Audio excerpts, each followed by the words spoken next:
Hello, everyone, and welcome to episode 114 of ThROH The Years, the podcast that reviews Ring of Honor show by show from the beginning. My name is Trevor Dame. I am the beast with the least, joined as always by the co-host with the most, Matt Feuerstein. And today we have a very special episode. We're covering one of the biggest shows we've covered. We're covering ROH's very first show outside of the US, their first show in the UK, which is very timely given that All In is coming to Wembley. And there's really only one guest that would be appropriate. We got multiple requests for this person. They've been on the show multiple times before. You might know them from Alan's Pro Wrest Paradise at the Pro Wrestling Torch, as well as their work on the Pro Wrestling Torch newsletter itself. You might know them from just basically a million other things, from Dr. Keith Presents podcast on F4W back in the day, whether they're wrestling announcing, or so many things, or just being an all-around good egg. Alan Counihan, we're so glad to have you. I thought you were going to announce Rob Naylor there. You cannot stay for the whole show, so we're going to do something a little different. We're going to have you just up top to give some thoughts about this, but you were actually at the show we were covering today, which is ROH's Unified, weren't you? You made the trip. I am playing the role of Joe Gagney here, but it wasn't a show in my neck of the woods, so to speak. I did have to get onto a plane, but in these days, or in that sort of era, having a show in the UK may as well have been having a show in my back garden, because that was the idea of Ring of Honor coming that close to me was a huge deal in the mid 2000s, and this was very much like a big event of that year. And it's funny, I was talking to Sarah earlier, letting her know I was doing this tonight, and I mentioned kind of what it was I was talking about, and and she just goes, Jesus, how can you remember anything from 2006? And I was like, it was the Ring of Honor show in 2006. It was Unified. How could I not remember? I think she's mistaken if she thinks my life got more exciting than Unified in 2006. But I suppose I'm just gonna blab about a few different random memories and stuff like that from in and around the show, the vibes going to the show and the show itself. So lads, you jump in with any questions or whatever as I go, but it's just going to be kind of off the top of the head stuff. But like I said, this was a really big deal, and it was a really big deal in a similar way that a year and 3 months earlier, the Wrestling Channel's International Showdown was a really huge deal for the UK wrestling fan market, and UK and Ireland, I should note, because it was very much like the Wrestling Channel itself was based in Ireland. And so for our listeners that might not know exactly, the Wrestling Channel was a channel in the United Kingdom, and I presume Ireland, where it was a full-fledged wrestling channel, kind of like the Fight Network in North America now, which currently owns Impact. And they actually aired Ring of Honor. So ironically, the UK was the only place at this time that ROH had TV. Do you remember what they were showing? Were a bunch of people watching Ring of Honor back then? So I did a couple of shows on Pro Wrest Paradise with Sean Herbert, who was basically the main guy behind the Wrestling Channel, and he a fellow Irishman, and he as people have learned over time, was basically the only thing that did ratings on that channel was the old World of Sport. And because essentially all these, because the ITV World of Sport stuff, which was obviously a huge deal in the UK in the 60s, 70s, 80s, it just really essentially stopped at the end of the 80s when Greg Dyke made the decision to take wrestling off ITV, and that's a whole other story. But the people who were huge fans of that in their youth or whatever they would have been older at this point, a lot older, and they would have probably not seen any of that stuff since it happened. And then all of a sudden, just flipping through their channels on Sky Digital, they see that the wrestling of their youth or their early adulthood is on the TV again, and it got a huge audience. And it was a lot of like the world of sport that you can get online now. There's so much of it online.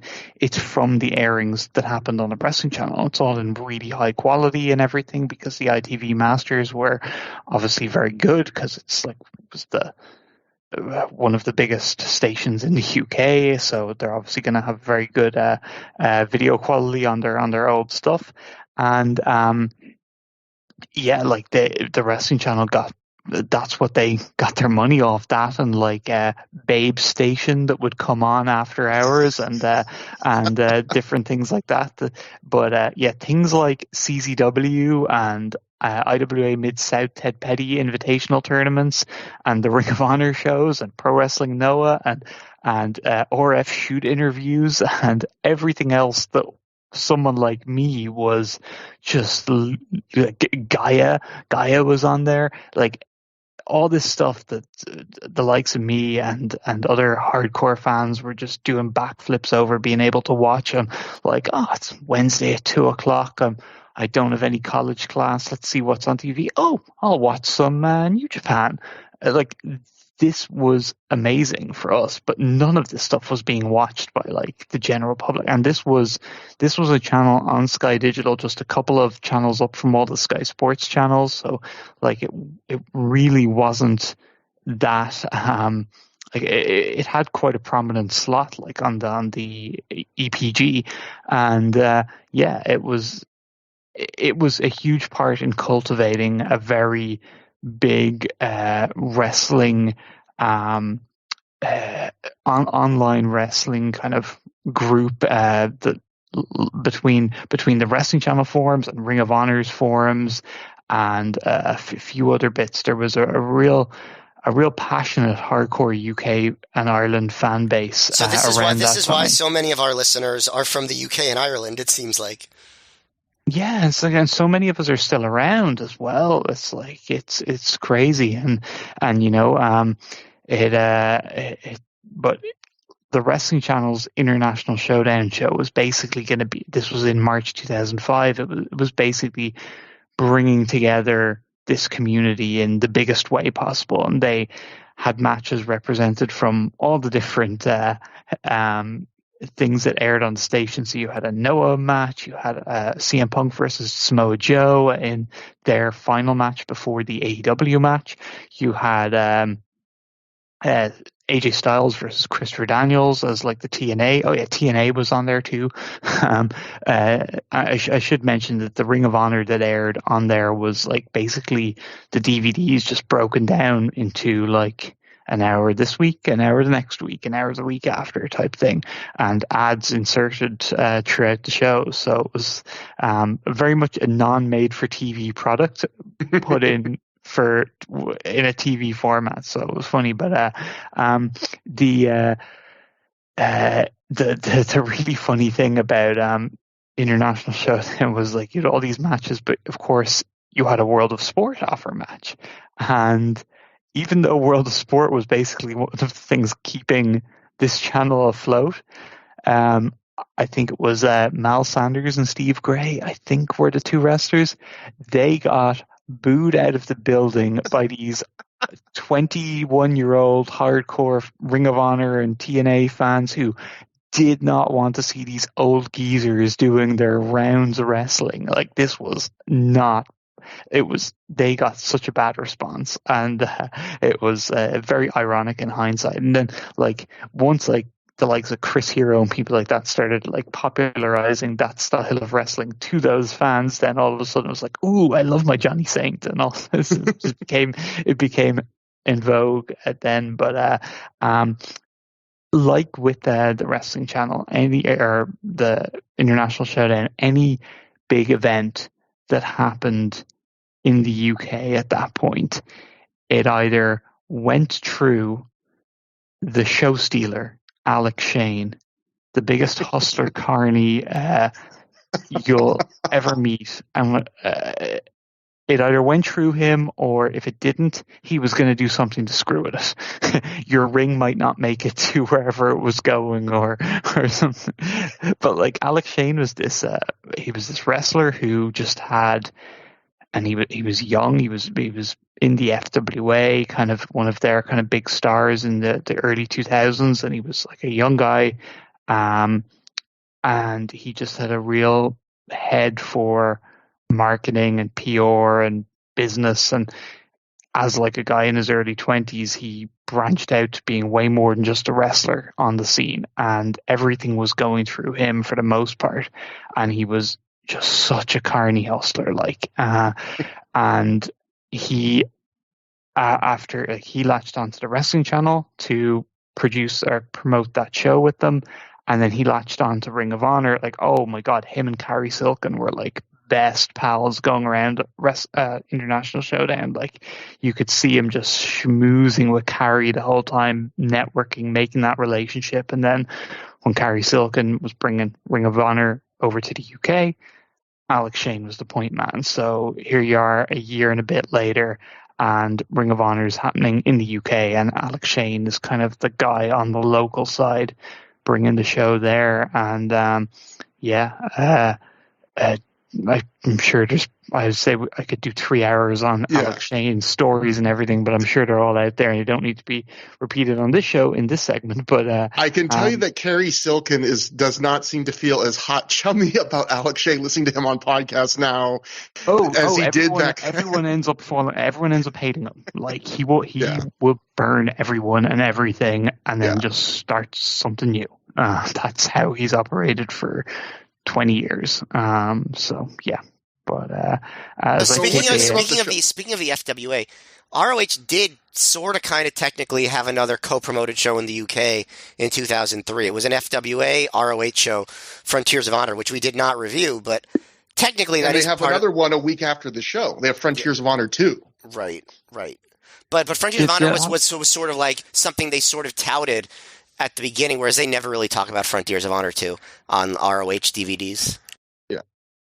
Yeah, I'm trying to see if Alex Shane wrestled on Frontiers of Honor. Let's see, cage match. AJ Styles versus Johnny Storm. Jack Savior versus Mikey Whipwreck. Mikey Whipwreck was over as a Ring of Honor representative. That's strange. Samoa Joe versus Zebra Kid. Zebra Kid Ring of Honor interactions is funny. That's the match that made the Ring of Honor title a world title. That's when Joe came back. He was like, now it's a world title because I wrestled the Zebra Kid. Do you know much about Zebra Kid, guys? No, I do not. He is the older brother of Saraya Page. He is the youngest son, the oldest son of Ricky Knight Sr., and he is Roy Knight is his name, and he had spent a decent chunk of time in jail, and he is a known hard man, as they would say in the UK, not someone to be messed with. And I forget the exact line and the specifics beside it, but basically, there was a match in the UK. I think it was at the King of Europe Cup. I'll get skewered for forgetting this, but Davey Richards tried to be big shot, tough guy, bully for his match with Zebra Kid, and it didn't go well for him. Nobody warned him? You knew this, but Davey Richards didn't get smartened up? No. I think people just had wry, quiet smiles on their faces. They saw Davey probably mouthing off and acting in whatever way he was planning on acting. And I think it was kind of a situation of like, I'll carry you through things out there, basically treating like Zebra Kid like he was just like this young scrub or something like that. When it didn't go well for Davey, was the moral of the story. But Alex Shane was on here teaming with Nikita and Ulf Herman. Nikita being Burchell's sister. I can't remember her name in the WWE, and Ulf Herman being um, Herman the German. Was that his name in ECW? But yeah, so they were on there. Flash Barker versus Loki, Christopher Daniels versus Jody Fleisch main event. So like that was kind of before. That was just before the Wrestling Channel. So like things hadn't exploded as far as the fan base, and a lot of the fans a lot of us were like in the same age, like sort of born mid 80s type thing. So a lot of us were still sort of teenagers when that was happening. And then we were in our early 20s at this point in 2006 and 2005 when those big shows, sort of timing wise, it all just kind of worked out. And the Ring of Honor show did really well in the Liverpool Olympia. Which was a show that, or a venue which Carrie Silken didn't have to have his arm twisted in running. I think it probably was a bit expensive, but Carrie didn't mind spending that money because it had a history of like the Beatles playing there. I'm not a music guy, so there was some significance to do with the Beatles and some, I don't know, famous concert they did in that building. Well, it's Liverpool, so it makes sense. Yeah. Yeah, yeah. And it was, oh my God, such a great venue. Like, I would go and watch wrestling in that venue every day of the week. Like, it was so nice. Like, those balconies were, it was just tremendous. And, I would be in, over the years that followed, I would be able to go to a lot more wrestling shows a lot more regularly as the UK and Ireland wrestling boom happened over the years. I was in a lot of venues that weren't a patch on the Liverpool Olympia and was only ever back there for Ring of Honor in 2007. But it was like, to me, as I said, it was a really big deal. Like, I was obviously following all the announcements, wondering what the card would be in a similar way. I wouldn't say in a similar way to how I am now with All In, because, I'm just that bit more jaded and like, it'll be what it'll be for All In. I'm not going to get too excited one way or the other. But I think it's probably how a lot of fans who are maybe younger, whatever, haven't been to as many shows. I'd say it's how a lot of fans feel about All In, like where they're just really anticipating these announcements and super curious what the card and fantasy booking the card. Do you remember how far in advance they announced the big matches on this? The two main events? I remember it was, I feel like the tag was known pretty early. But definitely the main event was held back quite a bit, which was something that would happen a lot with Ring of Honor shows, because Gabe he didn't want to kind of give away his booking of shows that were happening before this, So, and Danielson and McGuinness had, which you guys have obviously covered in recent shows, Danielson and McGuinness have been having a series of matches. It never occurred to me because, obviously there's the lag with DVDs and live experience, and it was a bigger lag probably for me than some of the US fans, because just it'd be a bit slower to get the DVDs, but not all that much. But also, a lot of the US fans would be getting more shows, so they'd have more like in their area, or maybe they lived in New York, but they'd go to Philly shows as well as New York shows or Jersey shows or whatever. So like they were more in time with the product than I would have been. So like Nigel, to me, leading into this, and I remember specifically my friend that I went with, him as well, like our reaction when it was announced as Nigel versus Danielson, we were it didn't feel like a main event. And again, that goes to the All In tie-in. I think it's kind of the same for like a lot of people who were expecting whatever. Now it obviously has become a hot match, but I think for a lot of people, MJF versus Adam Cole, like if you didn't have the last few weeks of TV build, like if you hadn't seen that and if you were still in May or June, but in terms of what you're watching of AEW, and you were told that the main event of All In is Adam Cole versus MJF, you'd probably be like, okay, I kind of expected something more. And I guess that speaks well of the booking, both in ROH in that era and AEW now. That like a match that wouldn't have been much a couple months ago did become hot in time for the show itself. That's it became legendary. Like, yeah, this was like, this remains to me in my, and I won't go into huge detail on the match itself, but it remains to me like one of my absolute top tier when I consider the best matches I've ever seen live. It is on the short list of maybe, I don't know, 3 I would say that I would choose between depending on the day. It's like Shingo Ospreay Best of Super Juniors final at Sumo Hall. This Shingo, here's the theme here: Shingo Susumu, Dragon Gate UK, the third one. Those are probably the 3. Maybe I don't really like thinking about this one in the same vein because I was doing commentary, so it's kind of hard to. It's a different experience, but Ilya Dragunov versus Walter 16-carat final would be the other one. But so yeah, like it's right there. It was epic. I remember, like, there was the feeling, the wave of emotion and support for Nigel that built throughout the match is like something I've experienced very few times in wrestling with the intensity that it had.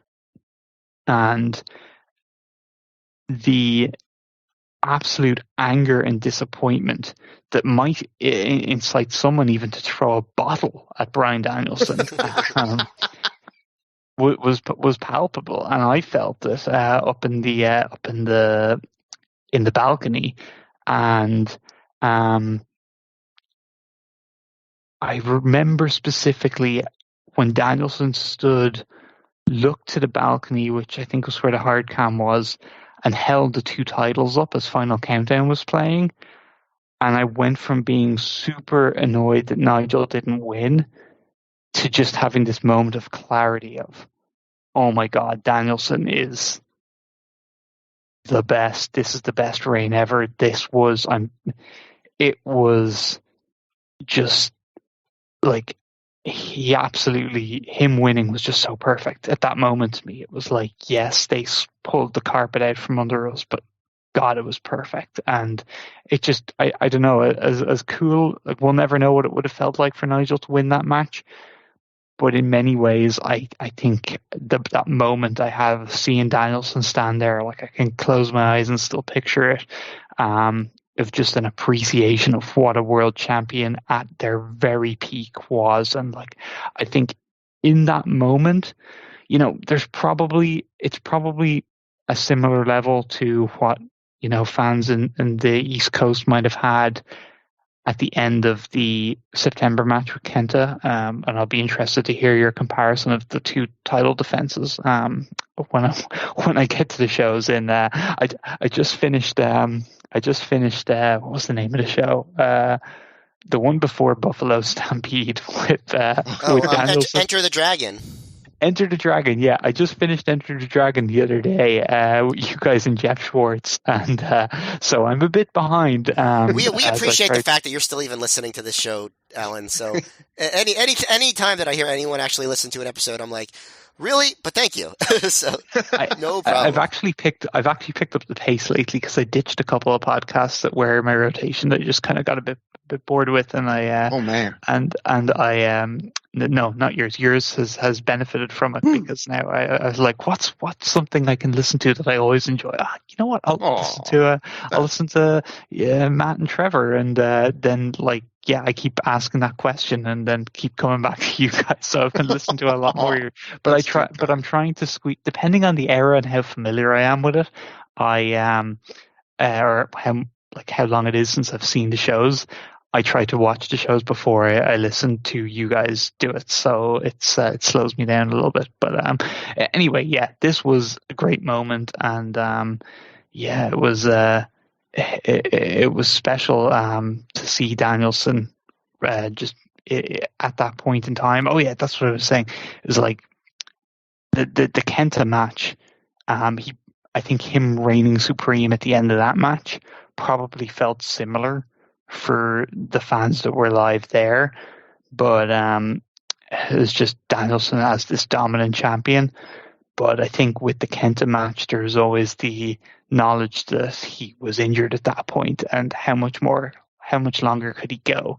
Whereas at the end of this Nigel match, he just seemed like an Iron Man. He just seemed indestructible, and that no one was going to touch him. And the last thing I'll say about this main event before we just touch on a few other things is, did you guys note the referee and that they weren't a regular Ring of Honor referee for this match? Yes. Yeah, Ring of Honor obviously could not bring. Well, they could have if they want to lose more money, but yeah, they had to use UK referees, and I actually thought he did a really good job at the very end of that main event when he just dives on Danielson. So did how many referees were on the show? Do you remember? Oh, was it 2? It was probably either 2 or 3, I would imagine. Wait, Alan.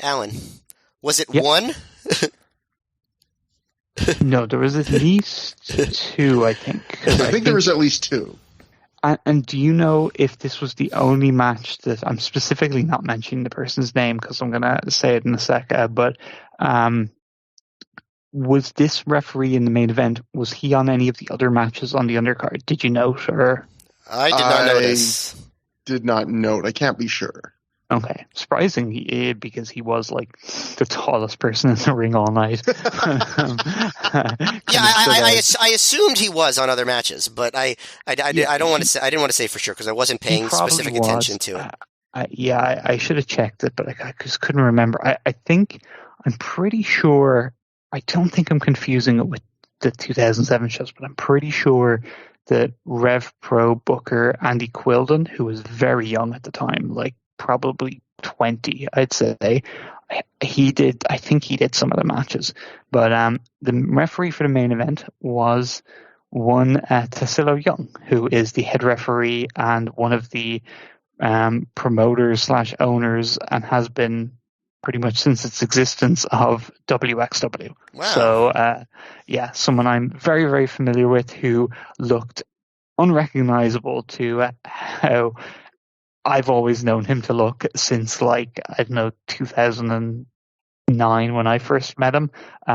He has been bald and clean shaven since 2009 at least, and here that's a mistake. That was some fantastic facial hair he was sporting on this show. It was an incredible handlebar mustache and a big head of hair. A lot of people who know Taz and know of this giant referee that ref that match always are surprised when they find out that was him, because he just really is unrecognizable aside from the height. But he's told me that he essentially was on a non-wrestling vacation in the UK with his partner at the time, and he just got a call on, I think, the day of the show. Someone knew who he was in the UK and they needed a ref, and he was like, yeah, sure, I'll let's do it. And I was Googling to see if I could find any more information, if there had been interviews or anything where that story was told in any more detail.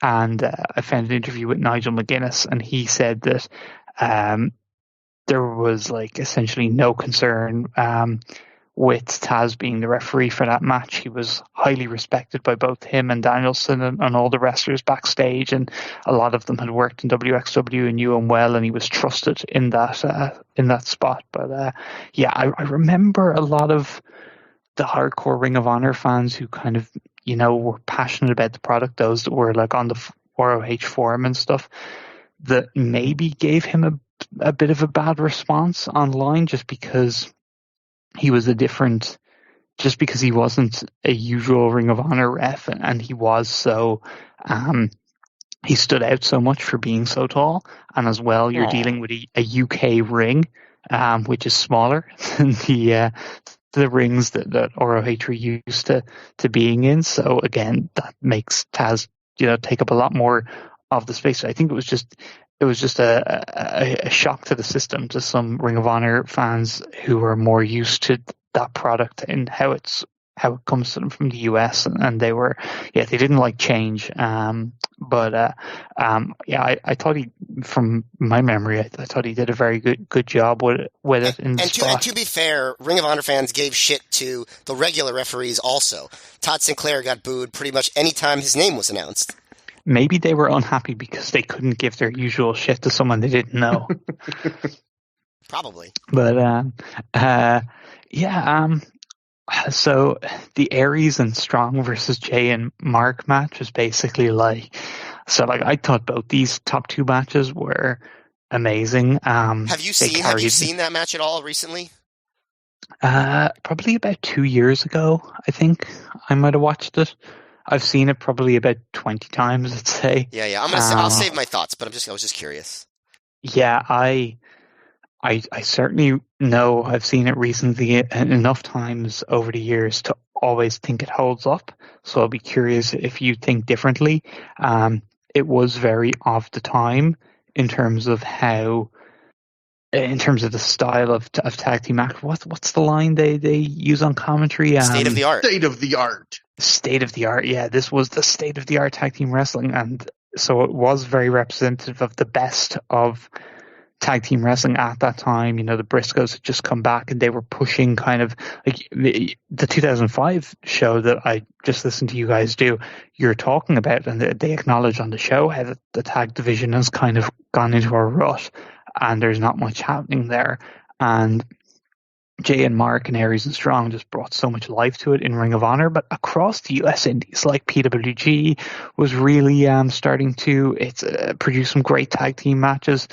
Just the Briscoes' return in general, I think, sparked a lot of great tag team wrestling in 2006 and 2007 across the US Indies, and this match was a high watermark for that style and those teams. And yeah, I loved it. And I famously one of my big fights with Brian Alvarez back in the day on F4W was over the Brian and Vinny review of this match. I didn't fight with him on the board, but I had an internal fight with him in my brain because I was real pissed off listening to that back in the day. Oh yeah, okay. So yeah. He basically just decided it wasn't a great match because they didn't do Southern style tags. Basically, they didn't do like one heat segment, babyface comeback, and go home. Like it was like, get with the times, man. Yeah, imagine hearing that critique now from someone who isn't Jim Cornette. Like, it's kind of crazy. Yeah, I just remember, like, I was 21, so I remember writing up like paragraphs on the F4W board defending this match against Brian, and I remember specifically one of the points I had because I was just getting into All Japan, like old All Japan at this time, and like so I was watching like sort of your Kenta Kobashi, Yakiyama, Holy Demon Army tag matches and stuff like that, and I was like, oh, did they just get the heat on Misawa and then make the hot tag and then it was over? No, they go back and forth and then build and there's stages and it's telling a story and just because you don't get it, but yeah. So yeah, I was very much if there was like a modern like Twitter style culture war over this match, I had my flag planted for sure on the side of this thing, and the Briscoes in general. I think I was pretty much one of the big Briscoe defenders at this time because like they're so appreciated now by everyone. Like no one has said a bad word about the Briscoes as an in-ring and as performers in so long. Like you probably would be surprised if you knew that like in 2006 2007 they were like considered spot monkeys, you know. They were like mildly polarizing, at least mildly, maybe more than mildly polarizing for a little while. Yeah, I feel like they were pretty. I think it was the polarization was pretty big in terms of, maybe it was because I was so pro them that I saw it as bigger than what it was. But yeah, But yeah, that match totally delivered. It just was exactly what I wanted as a fan of at that point, and it delivered. And then it was like those were the two matches. Like, Yeah, yeah, it's the interesting. first, It's interesting. The rest of the card, like, you can't really say it's a big show beyond those two matches. Like, yeah, good or bad, but certainly not big.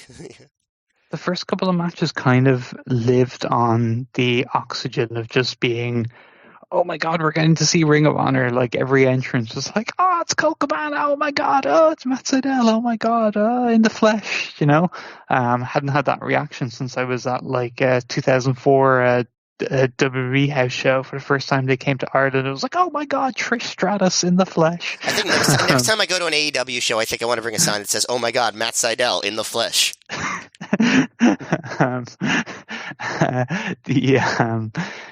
So yeah, it was.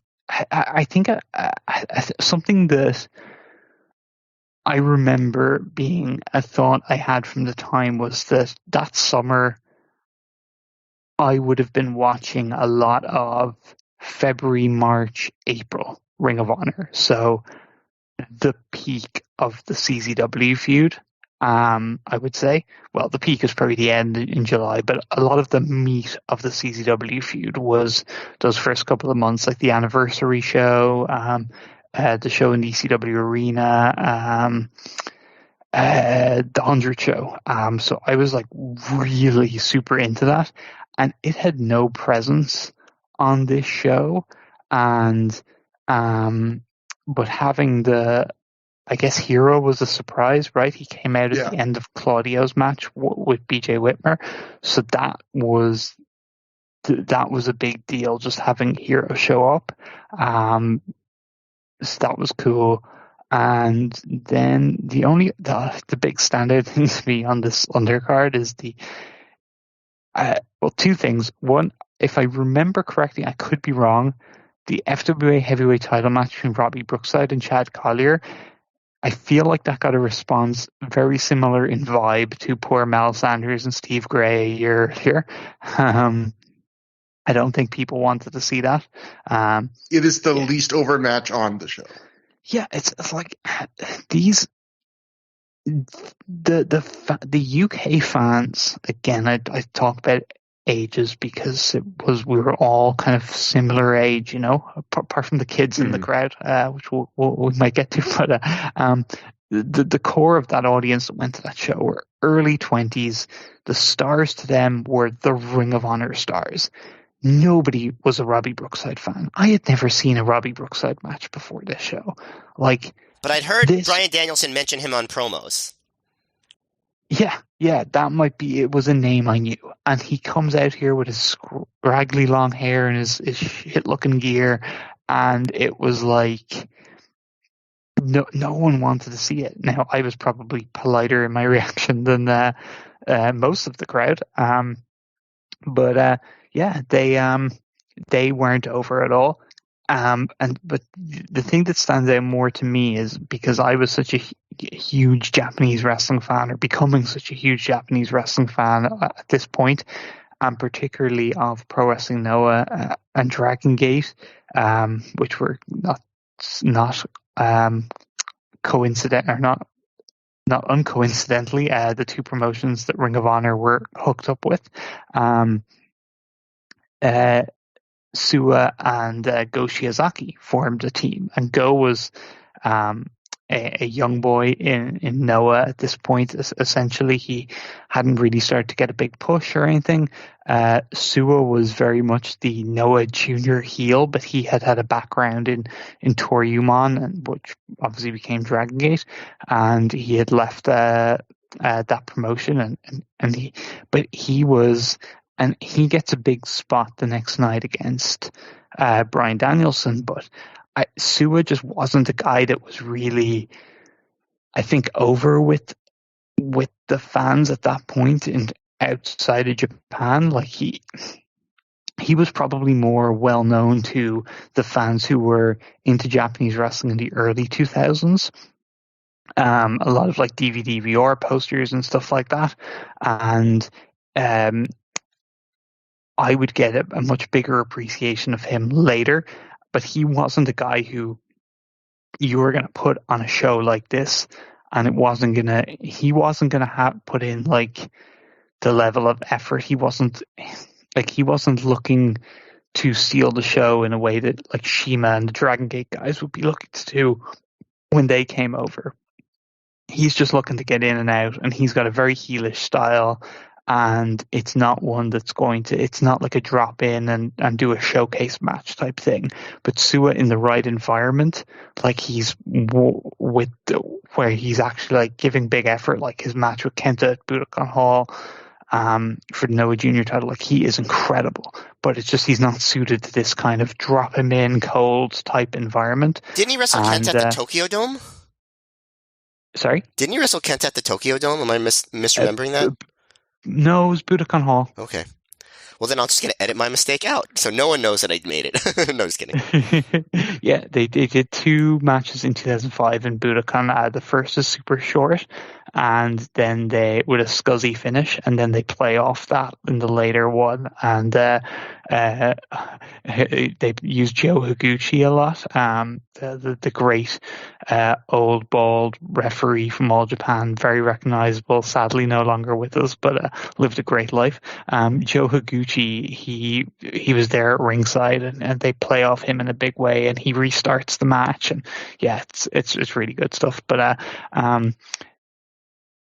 Sua's UK, he was over in the UK for a while at this period with Go, and it's probably most famous for a promo that Sua cut backstage when he was being interviewed. I'm not sure if it was someone on whatever show he was on, like, or if it was like a media person or whatever, but there's this famous interview where it's like a minute long. It's on YouTube, and it's legendary to a lot of UK fans, where he's asked about UK wrestling and if he's impressed, and his response is,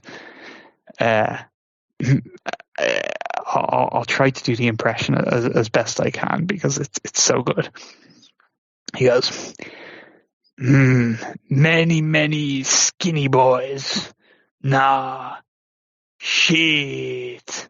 Must do necessary training. Shit.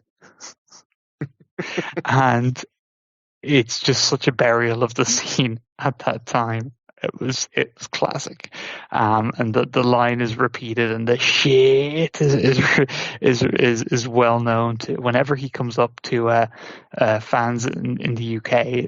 That's what he's remembered for. But Doug Williams and Jody Fleisch, just, I don't know. Williams, obviously, both of them had a Ring of Honor history, but I just don't think they were hugely over with the fans that went to this particular show. So yeah, it was. I'm trying to think. Was there anything else? There was a meet and greet before the event. So this I wanted to ask you about. So I was doing some research about this, and the Brit Wrestling Experience podcast, they covered this whole show a few years ago for people that want more of the dirty side of the UK weekend. But one thing they mentioned, they seem to vaguely remember that not only was this like a meet and greet before the show, but I don't know if they remembered if it was this UK weekend or the next year's UK double shot, but that there was an aborted attempt to film an ROH Secrets of the Ring DVD with Gabe answering questions from the fans in that meet and greet environment. And apparently the questions were so bad, including one fan asking, "How's Rob Feinstein doing?"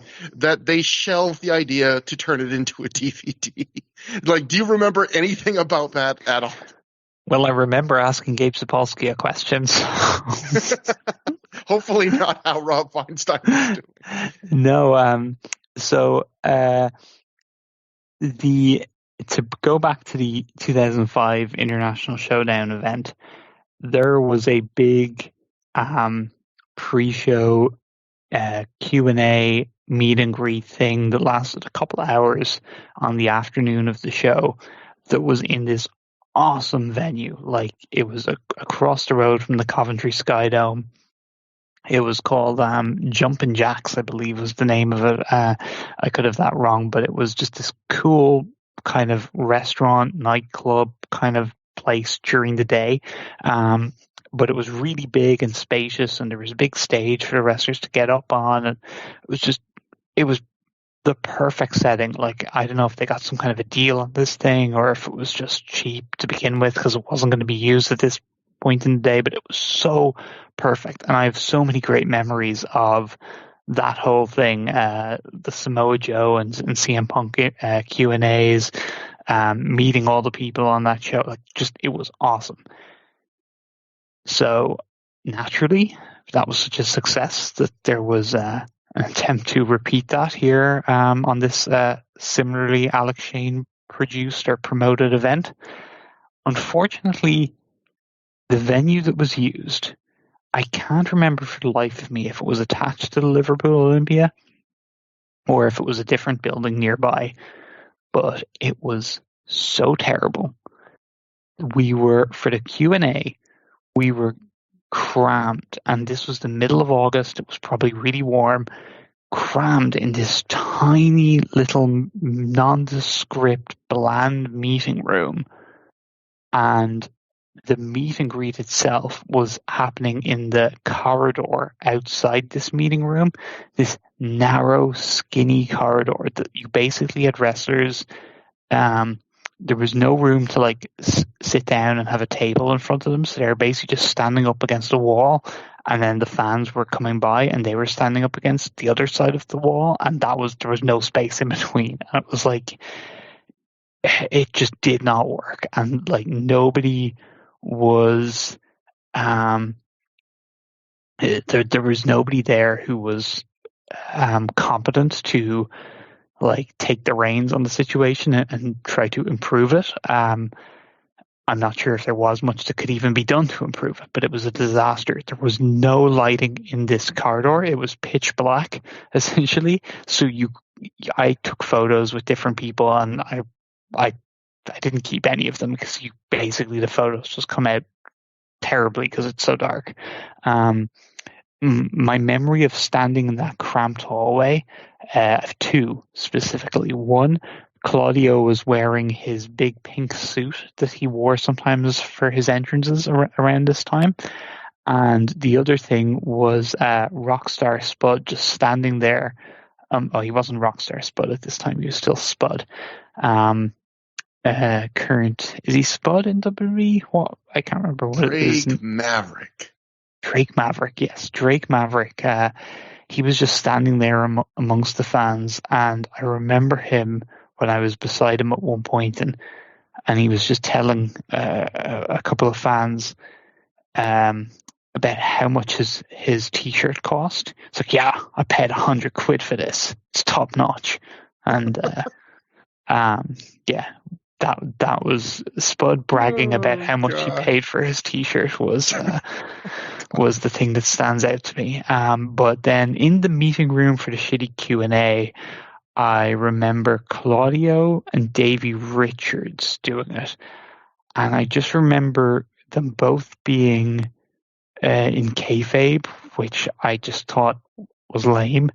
I remember thinking Davey was like a fire hydrant. Like, I was shocked at how just thick he was. And I don't really remember anyone else from the show talking at that except Gabe.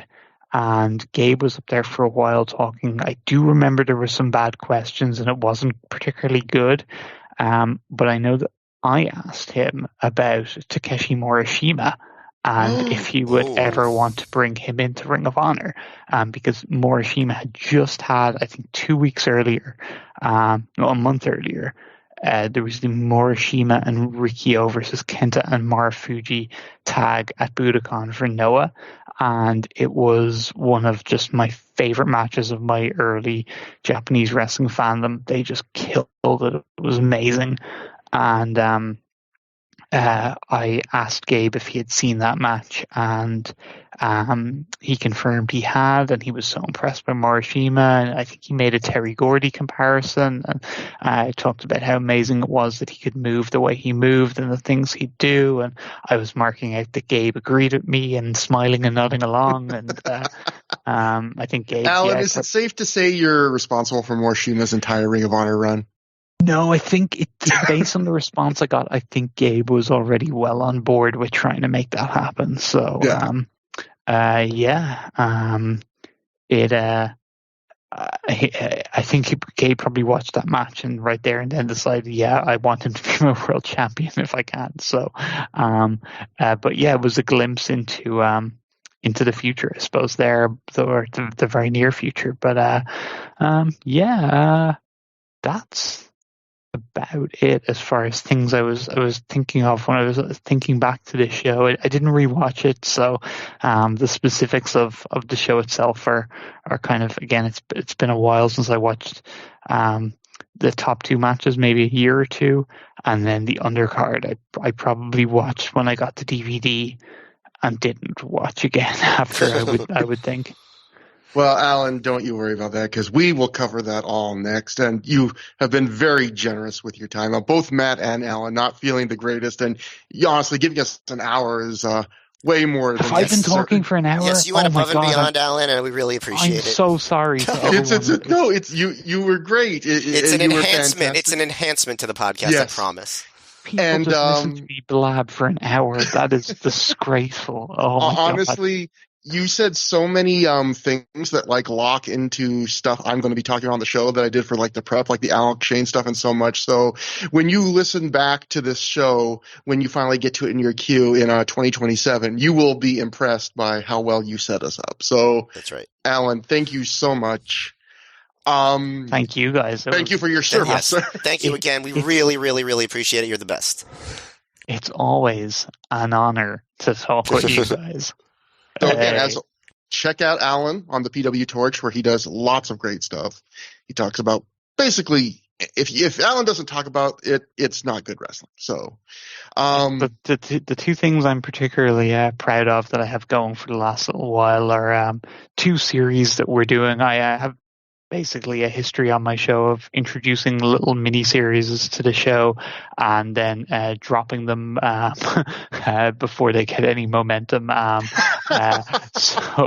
I've got two that now have been going successfully for a long time, and I'm really happy with them.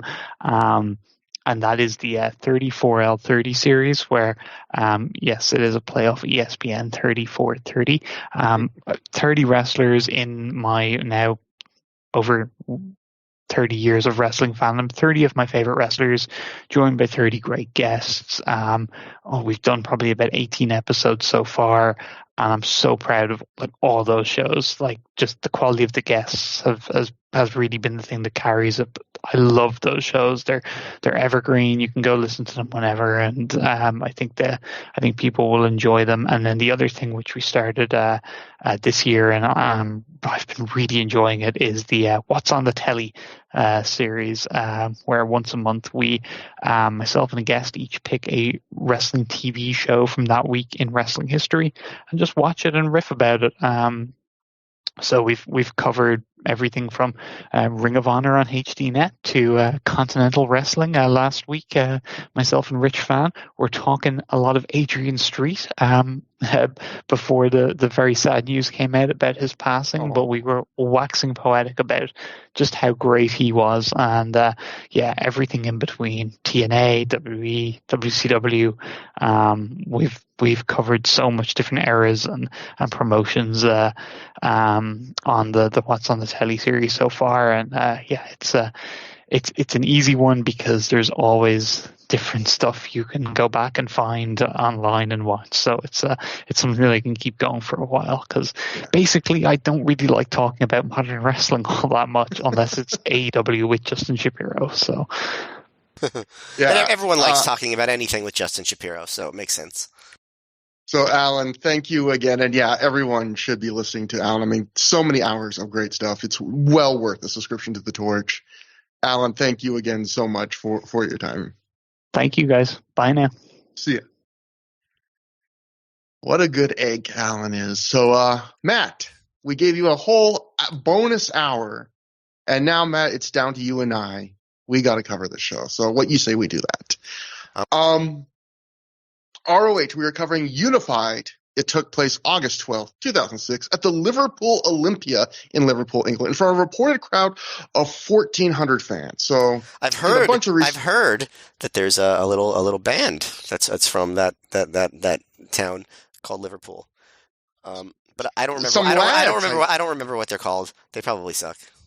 So, I did a bunch of research for this episode because this is a big show, and because it's a big show, there's actually more people talked about the show than, say, a random ass ROHB show. And one of the things I researched, Matt, was I've mentioned this on the show. We referenced it once or twice before on the show, but Kerry Silkin, the old Ring of Honor owner during this era, and current and Ring of Honor announcer Ian Riccoboni have had a podcast called Last Stop Penn Station, and it's a lot of non-wrestling crazy stories about Kerry Silkin's life and a bunch of reminiscing about Ring of Honor. It's well worth going. The show is currently not going, but there's tons of backlogs of shows.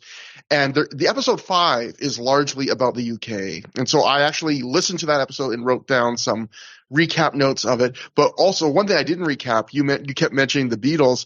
Kerry being a huge Beatles fan, he apparently wanted to go on sightseeing for all the Liverpool stuff. Hey, I want to see Strawberry Fields. I want to see, all that stuff. And the person that cab talking him out, this stuff's really not impressive. I could take you to these places, but Strawberry Fields is just a little patch of grass. It's not impressive.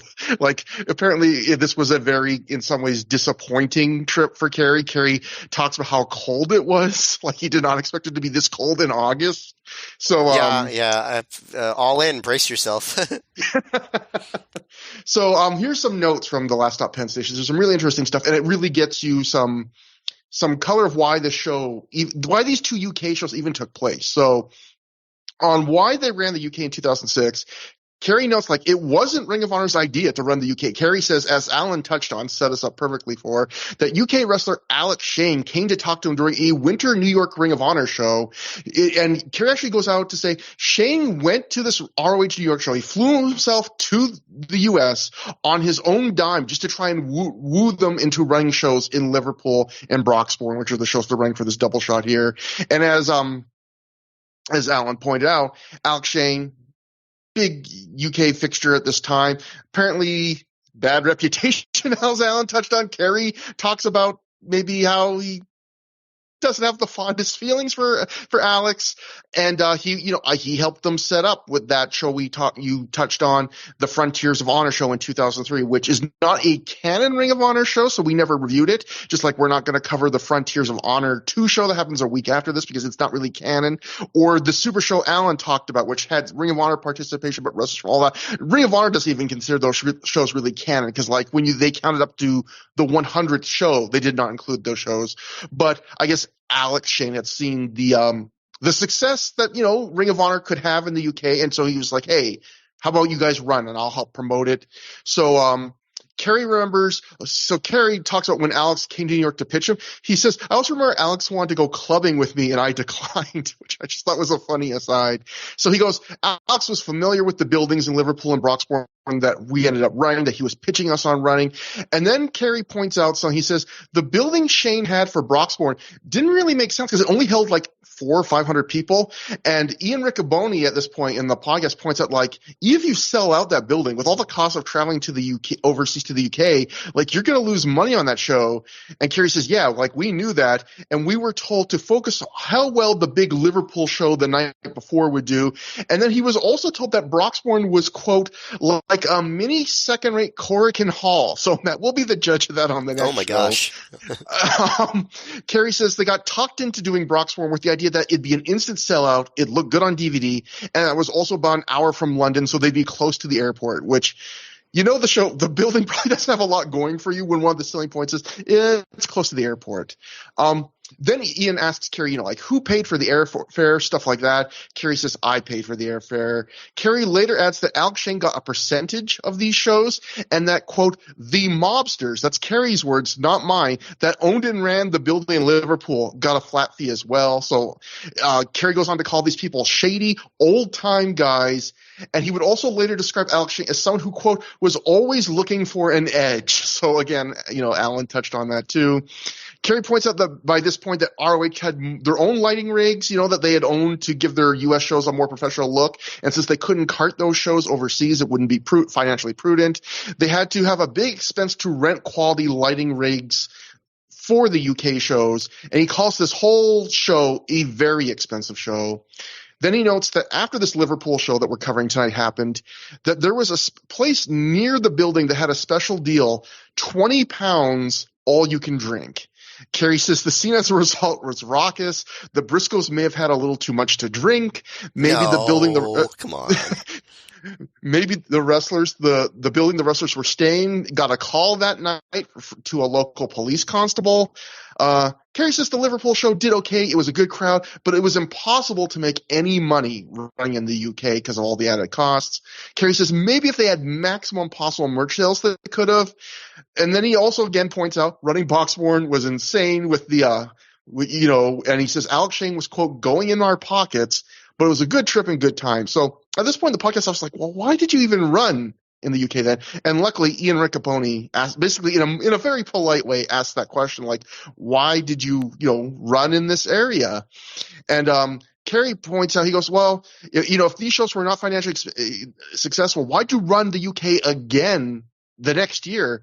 And then Kerry goes, well, these two shows weren't disasters. They weren't so bad that we didn't consider returning. And so basically, Kerry doesn't go in depth, but the impression I got from listening to him and from things he's talked about on other interviews is that, because I remember on another Last Stop Penn Station, he talks about how, the only shows we came out ahead on ever while I owned Ring of Honor were the triple shots in 2006 for WrestleMania weekend. And by coming out ahead, I have to assume that means we came out on a profit after just the live ticket and live merch sales. Because I have to assume with shows like Joe versus Kobashi, once the DVD sales came in, they came out ahead on those shows. So my impression, I guess, is that these UK shows, they lost money on them, but it was normal for them to lose money live. So it was like, we didn't lose, that much more than we would have lost running most shows apparently that while Kerry owned. Well, that's what I was going to say when you were talking about, like, you can't make money on this. I'm like, they weren't making money on these live shows. Like, so it's not like that's not that noteworthy. But it's interesting because we'll get to a note later where it's one of my favorite things to do on the show where we find contradictions from the reporting at the time that painted a rosier picture for Ring of Honor than the people involved will paint years later after the fact.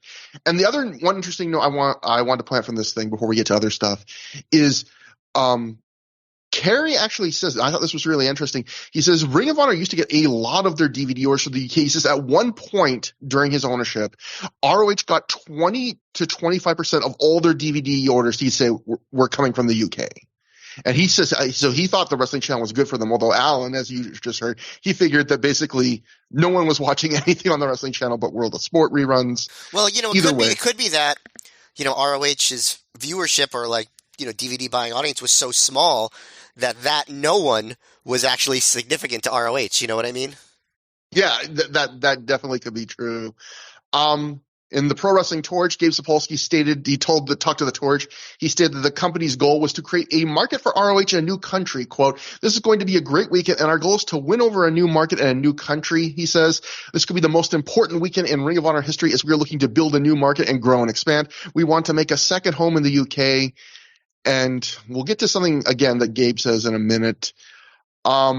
We kind of brushed over, the history of ROH in UK before. This was their first official shows in the UK, but they had done the Frontier of Honor show, all that stuff. And in fact, one thing when you look into the show, a lot of the wrestlers on this show were people that were already in the UK already that Ring of Honor really didn't have to pay the transport for. Like, we'll get to Chad Collyer, Why is he back in Ring of Honor for one weekend, especially when we'll get to Gabe buries the fuck out of him on commentary? Well, because he was already in the UK for a tour. Why is Chris Hero a special surprise? I think he was already in the UK for a tour. Why are the Noah tag teams, on this show? They were already in the UK for a tour. Like, there are a lot of guys on that. In fact, most of the people, the Ring of Honor guys on this show, came to the UK like a day or two early, worked a couple UK shows, and they would stay for like another week after this double shot working other UK shows. So they basically kind of made it like a mini tour that Ring of Honor just happened to do a couple shows in the middle of. Right. Notable, like, a lot of people from ROH were not there. So Homicide wasn't there. Julia Smokes wasn't there. Samoa Joe wasn't there. Christopher Daniels wasn't there. So some of the bigger stars. Adam Pearce wasn't there. No Delirious. Some of the guys they'd been using very, very regularly. No Jimmy Jacobs. So they brought like a pretty small crew and filled in the gaps. Yeah, in fact, the PW Torch wrote at the time, when ROH travels to England in August for 2 events, they are likely to be without current ROH wrestlers under TNA contract, as TNA has a pay-per-view scheduled for the weekend Ring of Honor is traveling to England. ROH released a list of talent traveling to England, which didn't include names such as Alex Shelley, Samoa Joe, Christopher Daniels, and AJ Styles. ROH announced that fans in England would get to experience an authentic ROH event as if it were held in America, but it will be difficult for ROH to duplicate that for the fans in England without the TNA wrestlers ROH is currently using. So we'll touch on that later. We can decide how authentic we felt it was. Let me just see quick. Apparently the tickets for this sold pretty quickly for these two shows. This wasn't quite a sellout for the Olympia, but still 1,400 for Ring of Honor in this era. Very good for them. And then, now we get to the Observer. Dave Meltzer would write, because they charged higher than U.S. ticket prices, the Liverpool show was the company's all-time largest gate, and the weekend with the merchandise sales was the biggest grossing weekend in company history.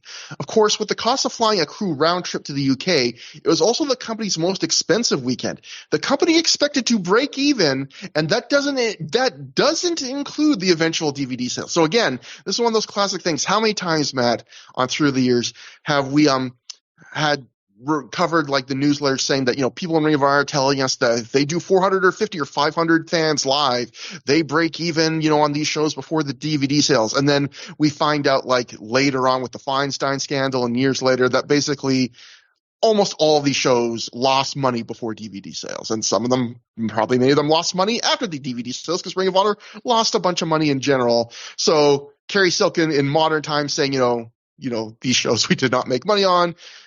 Dave at the time was being clearly told by someone in Ring of Honor, the rosy picture of, hey, we're breaking even before we even sell a DVD. But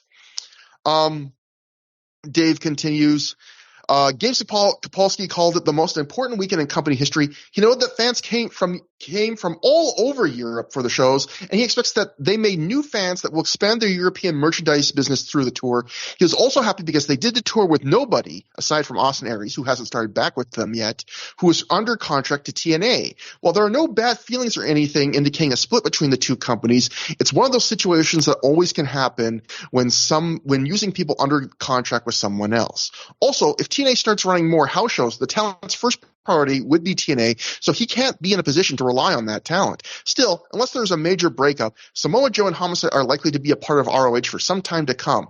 AJ Styles, on the other hand, isn't going to be booked at this point for any new dates, which is largely due to his $900 per show asking price. So, Matt, this was back in the day when Dave would just come – he doesn't do this anymore. I don't know why. He would just come out with people's prices. And so there's the price for you. You want to know, like, the economics of Ring of Honor at the time. I guess that's another reason AJ disappears is it was $900 a show for him. Well, I mean, I guess the reason why they did it back then was because he was told it back then, and now he's not. Yeah. That's the difference. So one thing I wanted to ask you, Matt, is like Gabe mentioned that in both these quotes that, we're hoping to build new fans. I think that's kind of backwards. Like, I have to imagine anyone that bought tickets to these shows was already a Ring of Honor fan. Like, yeah, maybe a couple people brought a friend along that never had seen the product before. But, like, the idea that we run these live events in Europe and then we make new fans that way, that's kind of backwards. The idea is you make new fans through the free stuff like television, and then you monetize those fans. You make money off of them by the DVDs and the live events. The idea Yes, but I do think I was probably made a fan by going to a show, that Future Is Now show, and then I bought a DVD right after that solidified it. But I don't know. I mean, because they ran that show the weekend of ECW One Night Stand because a lot of people were going to be like in town going to wrestling shows and stuff, and that was the show that I went to that when I got hooked. So I don't know. I mean, this was different in that it's not like there's some other bigger event that's bringing people in. This is just ROH, and that's the big event actually. So I'd be curious to know how many people who came to this were like first timers who became hooked after. You're right; it's probably not that many, but how significant a minority is it? I don't know. Yeah. And that brings us to our last note before we get to the show. The Observer, Dave Meltzer, noted the fans at this show were almost exclusively ROH fans. So kind of going to what we were just talking about, as they knew and reacted big to every personality. ROH has weekly TV in the UK on their wrestling channel, which makes a difference. Plus, the UK has its 1,500 or so hardcore fans whenever they bring in the top US indie guys. So I guess that's one thing everyone that's done podcasts I've listened to have touched on, and I want to just I was kind of shocked rewatching the show how this is very much a like hardcore ROH crowd. Like you wouldn't know that this was a completely new market they were running overseas for the first time. They reacted basically quote unquote correctly to everybody. They even brought the toilet paper for Jimmy Rave. Yeah, and it's not like when WWE runs the UK nowadays and like the reactions are just like different. Like there's more singing and stuff like that, like singing type like chants. Whereas like they reacted like they were just an American crowd, same like fuck him up, blah blah, fuck him up, and Jimmy likes balls and all the same stuff that you hear on a US ROH DVD. Yeah, and listening to that Brit Wrestling Experience podcast episode, they were talking about, which I really think it comes through watching the show, like how we wanted to be like good ROH fans. It was like, we kind of wanted to fit the mold. We wanted to prove like, hey, we can be like they were. We're big fans of this thing too. And yeah, in fact, if you watch the show, like the UK guys are some of the least over people other than Nigel, some of the least over people on the show. Like Robbie Brookside does not get he has his fans in a certain section, but not a huge reaction. Spud gets booed. Like they're not against the UK guys, but it's the ROH guys. Like they're just way more into saying all the ROH guys live in an ROH setting. It makes sense. It makes sense. ROH guys are the stars, Yeah, so that's the setup. That's why it was so big. This was, Ring of Honor's first ever shows, official ROH ran shows outside of the U.S. First double shot in the UK. Crazy that synced up with our natural schedule, synced up with AEW's first show in the UK coming up this month. So we open with Nigel McGuinness backstage. Nigel says for 1 year, he's made the pure title the most important title in Ring of Honor history. And tonight is a night of firsts. The first time ROH goes international. The first time ROH has titles that get unified. Nigel says tonight he'll prove he's the best wrestler in the world. Very simple, short promo to start things. Then we cut to Davey Richards in front of a stairwell. Davey says Jimmy Rave wants one more round with him, even though he's already beaten him multiple times. Aries and Strong then quickly interrupt the promo, asking Davey if he saw anyone in their locker room. They then walk into a locker room, which is just a couple steps away, and or bathroom because there's a sink there, and they find their missing tag team title belts. The tag belts that have been missing for the last couple shows are just sitting on their bags with a note that says, "These will be ours." Aries says, "Mind games won't cut it. Whether this was the Briscoes doing or not, it's the Briscoes' last shot at the titles tonight." Roddy says that the next night, whether they face Team England or Team Noah, it doesn't matter. They're still going to be the ROH World Tag Team champions. And what I really like at the end of this promo, Matt, is as they leave, you can hear Roddy softly tell his title belt, "I missed you." So yeah, but also it was funny because I feel like Davey Richards was giving his most intense, hard-hitting delivery yet to a promo. Like he was really feeling it, and it was just a promo where he immediately got interrupted and made to look like a jobber in favor of Aries and Strong. So I thought that was kind of amusing. I also liked that this whole mini storyline that happened on the last double shot of someone has stolen Aries and Strong's belts. I love that the whole storyline is the belts are stolen from them, They go missing for exactly 1 weekend, and then when they're back in the UK, they are politely returned to them with a snide note. Like, that is the most low-key healing, like, we stole your belts for a weekend. Yeah, and they had to carry them across the ocean, like, they did them a favor, if anything. Exactly. Yeah. Exactly. It's like, wow, this is really, like, you could have, held them even until we got back to the US. That would have been really nice, actually. But, that brings us to the opener, 4-corner survival match. Matt Sydal defeats Colt Cabana, Johnny Storm, and Spud in 9 minutes, 49 seconds when he pins Spud after he hit a Sydal shooting star press. So before the match starts, Colt Cabana, he gets to be the first person to make an entrance on the show, which is fitting given his prior working experience in the UK, his well-professed love of the UK style, and he gets a huge reaction, probably partly because of that, partly because he's the first guy to come out. He grabs the mic and he says, before anyone else in the match makes their entrances, I'm going to welcome you, Liverpool, to Ring of Honor. Colt says ROH is going to give the crowd a historic 2 weeks, and then he immediately corrects himself and goes, I mean 2 days. And then he says, shades of Hulk Hogan saying Silverdome at WrestleMania 30.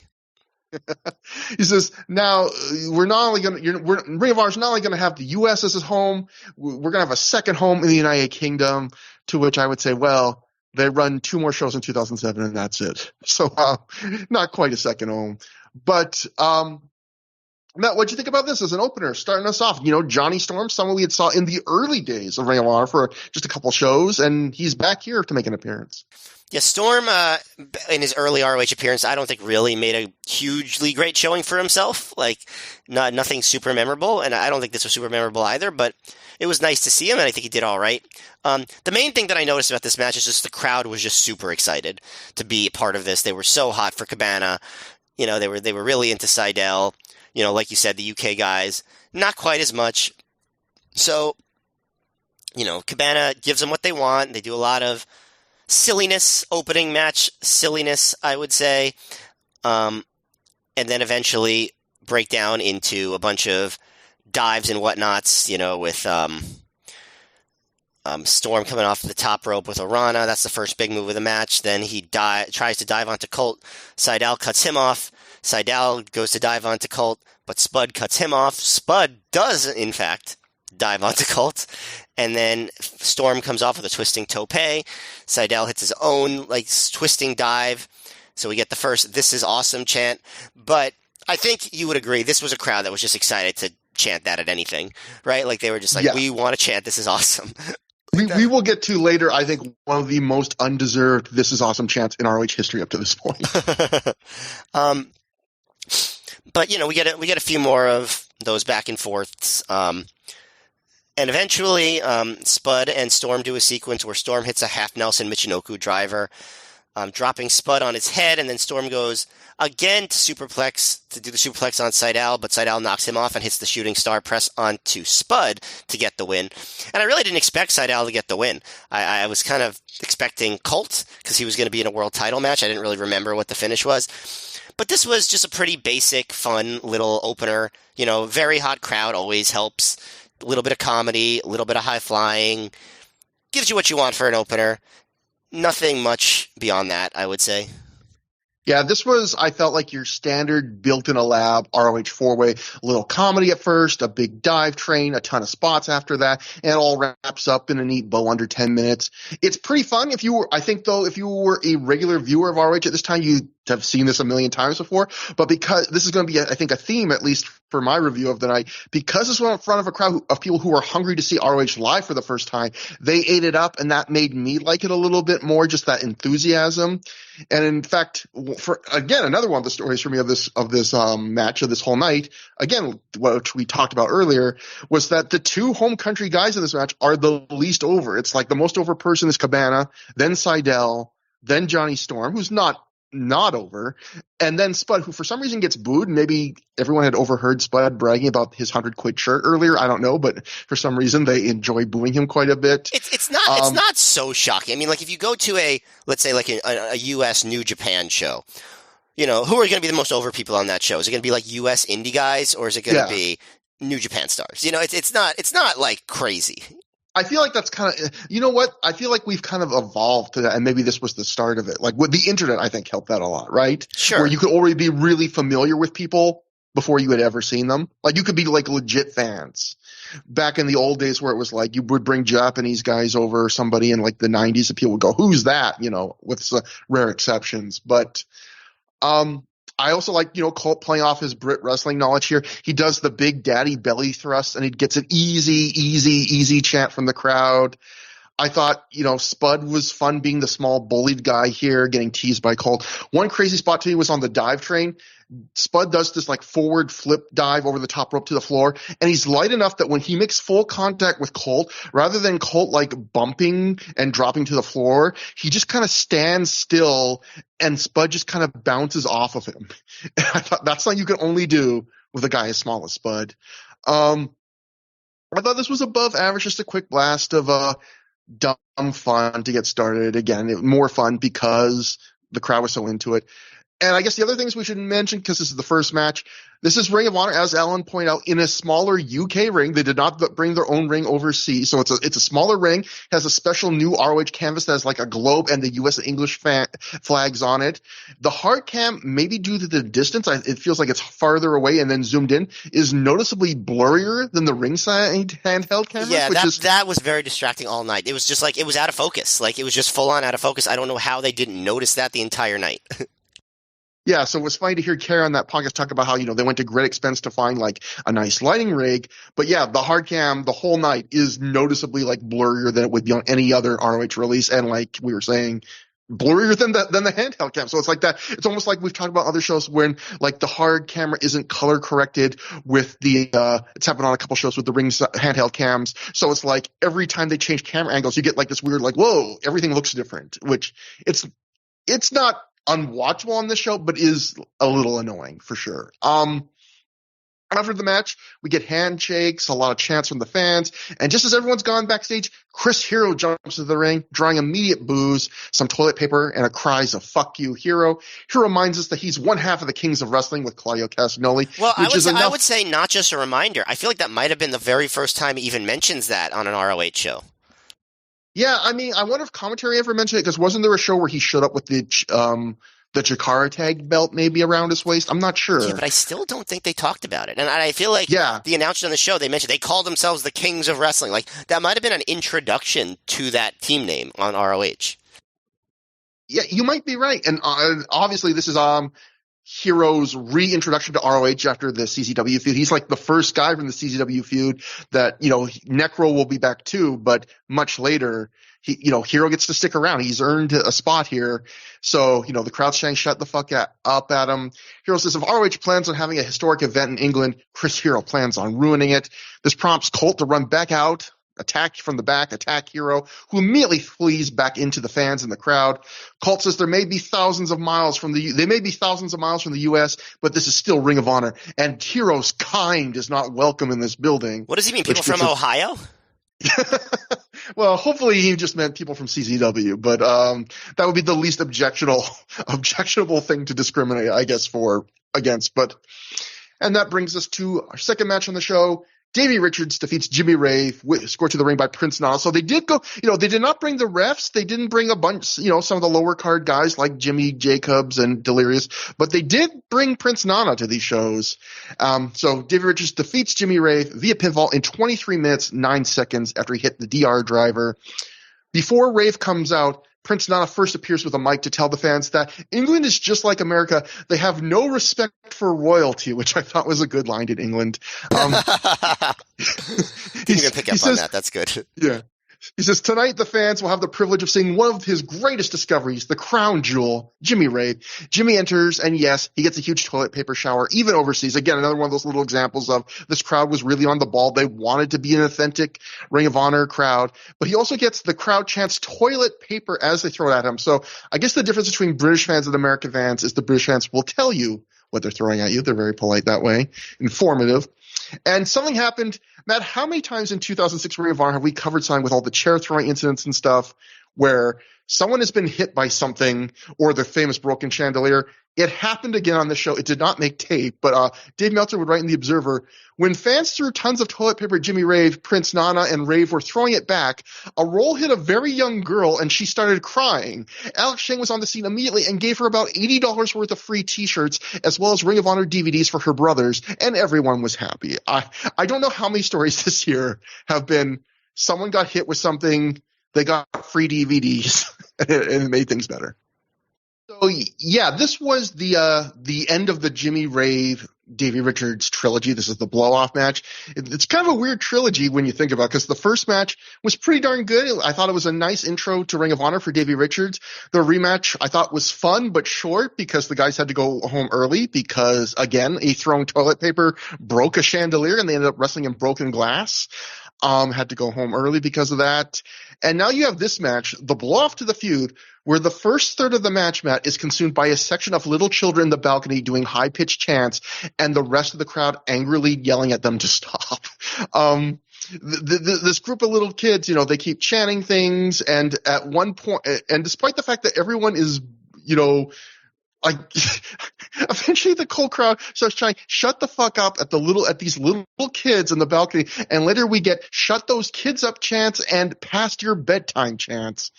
I don't think I've ever heard an entire ROH crowd turn on one section of fans this badly since the poor women that made the apparently unforgivable mistake of cheering for Jeff Hardy in 2003. Yeah, I was going to say, we knew ROH crowds back then resented women, but did you know they also resented children?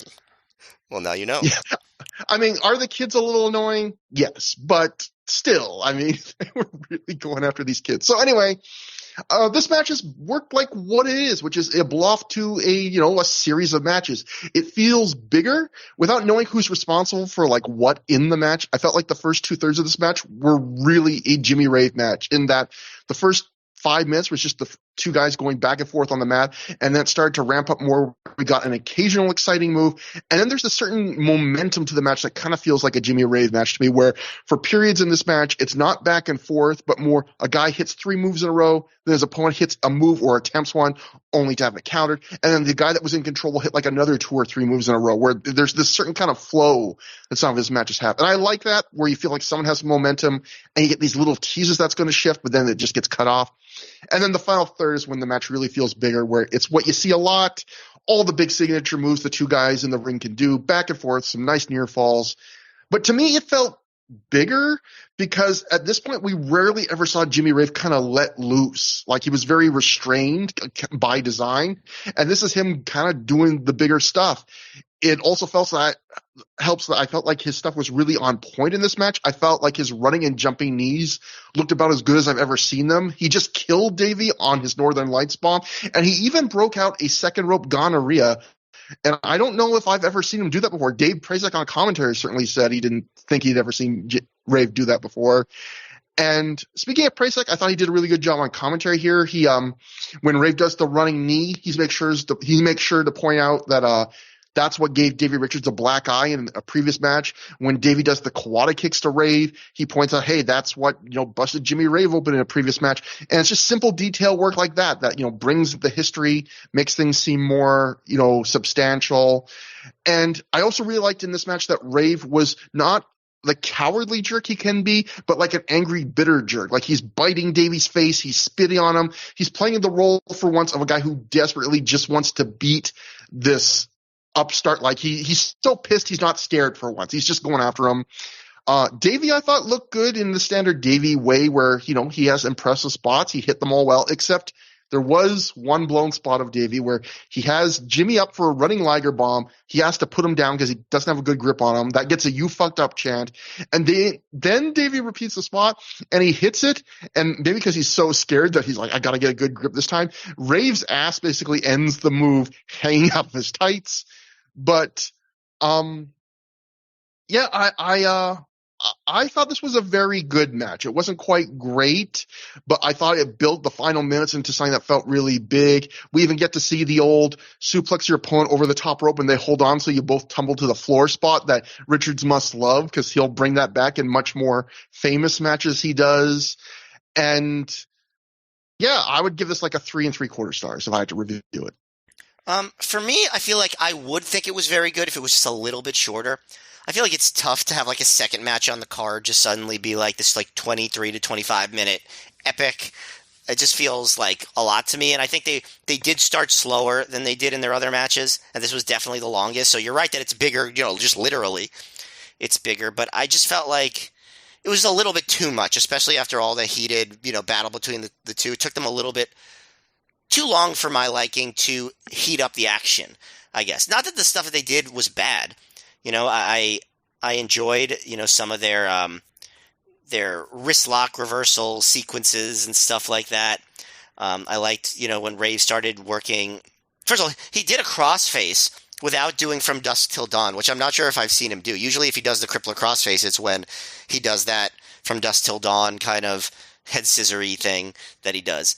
But this he just locked in the crossface. And when Rave bit Richard's ear, Jared David was like, what is he, Mike Tyson? So, all good cultural references. But but eventually, they did get the crowd to come alive. I always do love that suplex to the floor spot. I just think that looks so cool. I find it very impressive whenever anyone executes that as well as they did here. And then you're right, like the final few minutes was I thought really, really good. The ramping up of intensity, the near falls, I think Rave was hitting harder than he usually does. Davey obviously always hits hard. I thought that the last few minutes was really exciting. I just don't know if it really needed to be this long. I think I would just say this was a good match that could have been, in my opinion, very good if you shaved like 5 to 7 minutes off it.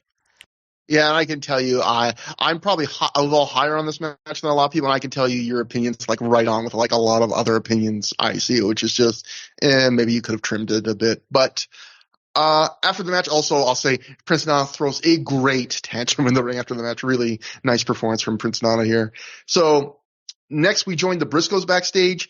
Jay says, third time's the charm. They're going to win in this third match, the tag titles. They're going to win it. The first time they were cheated. The second time, Strong and Aries got lucky. Jay says he hates England. He hates the people. He hates the way they talk. Mark says the food isn't good. Mark then calls Sandy Fort, Delaware, the greatest town on the planet, and says they'll be coming for Kenta when they get back to the States. I can tell you from all the stories I've heard on all these podcasts, the Briscoes probably had more fun in the UK than this promo would. I've heard stories on other people's podcasts that they took advantage of that 20-pound all-you-can-drink deal, Matt, among other things, it sounds like. And that brings us to BJ Whitmer defeats Claudio Castagnoli via pinfall in 9 minutes, 9 seconds with a bridging cradle. Matt, it's the third match on the show, Matt. I do like the framing that they try and give this of this is kind of the epilogue to which I kind of thought the Necro Butcher BJ Whitmer match was, but this is kind of like the epilogue to the epilogue of the BJ Whitmers battling against CZW. So what'd you think about this match? They should have left the Necro Butcher match as the epilogue, I would say. This was just, I don't know, it's completely unmemorable. It felt like obligatory. Like they had to do their CZW crowd brawl because that's what the fans in the UK had been watching on, I guess, delayed DVDs all this time, if Alan was any indication. So they do brawl in the crowd. They throw each other on the fancy chairs. BJ hits the elbow suicida. And then, like, the crowd's pretty hot for that. And when they get back in the ring, it's pretty quiet, I would say. Like, they're not quite as into it. But I think this is probably what you're talking about. They're quiet, but then Whitmer catches Claudio with a sudden exploder, and then they start chanting, "This is awesome," which is... Yes, this is the match. Bananas. Like, they didn't seem that into it, but all of a sudden, this is awesome. Like, just a couple minutes into this random crowd brawl. And at this point, it's fine. It's serviceable. Claudio gets a 2 count off his spinning faceplant thingy. Whitmer hits a low knee strike to the head. Claudio hits a running European uppercut right into the Ricola bomb for 2.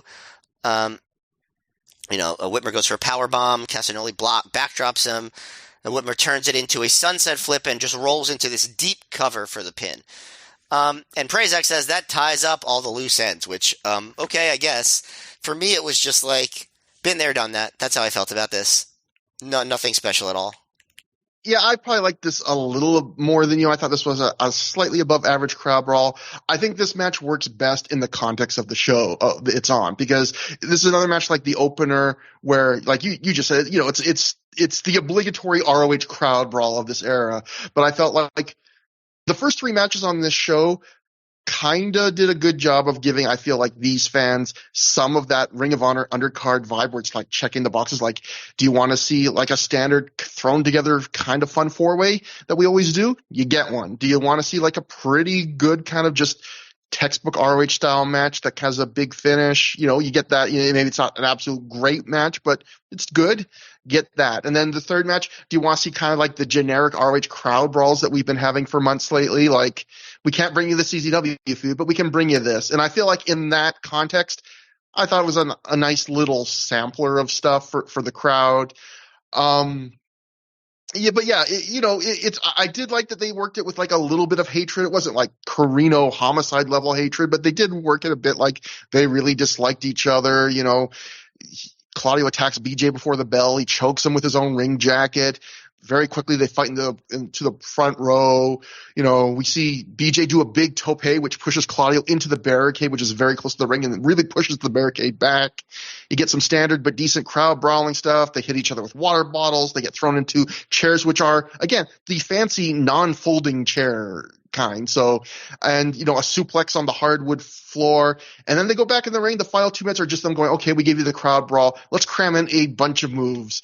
And that's where, like you point out, what I consider to be one of the most undeserved "this is awesome" chants in ROH history. Not that it was terrible, but just like, this is like a 2 3/4 star match. And yeah, like, again, this is a sign of how generous this crowd was. They were chanting for BJ Whitmer before the match, which, granted, this is kind of the high point of Whitmer's career, these few month period. But, like, again, this was just a crowd that was very happy to see Ring of Honor, and maybe that gives that a boost if you can get along with if you can absorb some of this crowd's enthusiasm, if it becomes contagious to you. Maybe you like it a bit more. But and I'm just over these kinds of matches, like just so over them at this point. Yeah, on these DVDs. I completely understand. And again, like, I think that's another thing I've really noticed doing through the years with you, Matt, is there are so many things, Matt, or even like having Phil Schneider on the last show, it really kind of sent home. Like, there are so many matches or kinds of matches where if you just see it once, like every few months or every year, you really will dig something. But if Ring of Honor would run a lot in certain types of matches over and over again. If you were, say, doing a podcast where you and your friend have to watch every single one of them, you get a completely different vibe when you've seen like the 9th consecutive show with this kind of brawl. So I completely feel your pain, Matt. I'm right there next to you. But just moments after Whitmer enters just moments after the match, Chris Hero jumps into the ring after Whitmer leaves the ring, and or not after Whitmer leaves the ring. Chris Hero jumps into the ring. He attacks BJ Whitmer. He and Claudio are about to double team up until Colt Cabana runs in the ring and fights them both off. Colt gets on the mic. He says he told Hero before he's not welcome in Ring of Honor, but if he's going to be here, why don't they give these people an official sanctioned match? Hero angrily screams like, "No, never!" Colt then chases after Hero as Hero attempts to leave, throws him back to ringside, tosses him into the ring, and then rings the timekeeper's bell himself, which I guess makes this an official match, which is Colt Cabana defeats Chris Hero via pinfall in 9 minutes, 39 seconds after he hits the Colt 45. This felt like kind of a bit of a classic old school structure in that Hero very quickly takes control, and he really controls most of this match. Like, Colt gets a couple key comebacks, including the one at the very end that gives him the win, but it's mostly just kind of Hero dominating, which makes sense because Colt had already wrestled once in the night and Hero hadn't, so Hero should have the advantage. And also the booking made sense, though, that Colt should get the win because Colt is very over in England, so it does make sense. He didn't get the win the first match he had, so give him the win here. Really, everything about this match kind of made sense in that way, where like they had a little bit of hatred like the last match, but not a ton, but still it was a little more than just a standard match. I thought Hero's really good at emoting, as always, being very cocky when he's control, showing ass when he isn't. There's also our first look, I felt like, of the Hero we'd be getting on this like kind of 1.5 run of here. I don't know if you can call it his second run, but this new run for him in Ring of Honor where he's doing a bunch of needless flips and tumbles just to kind of show off and annoy people. Multiple senton variations, including his over-the-top one where he does that big twist at the end. But he also found time to do his big palm thrusty Tracy Smothers tribute strikes in the corner, and also a brutal and great-looking backdrop driver and running bootleg, I thought. So he kind of got a little bit of everything from Chris Hero in this match. Colt didn't really do a ton here. He was mostly selling, but he does do an 80s-style Hulk-up comeback near the end where he starts to encourage Hero to punch him. And in a rarity for Ring of Honor, Matt, this will not be the only Hulk-up we see on the show. We will see a much better Hulk-up later in the show.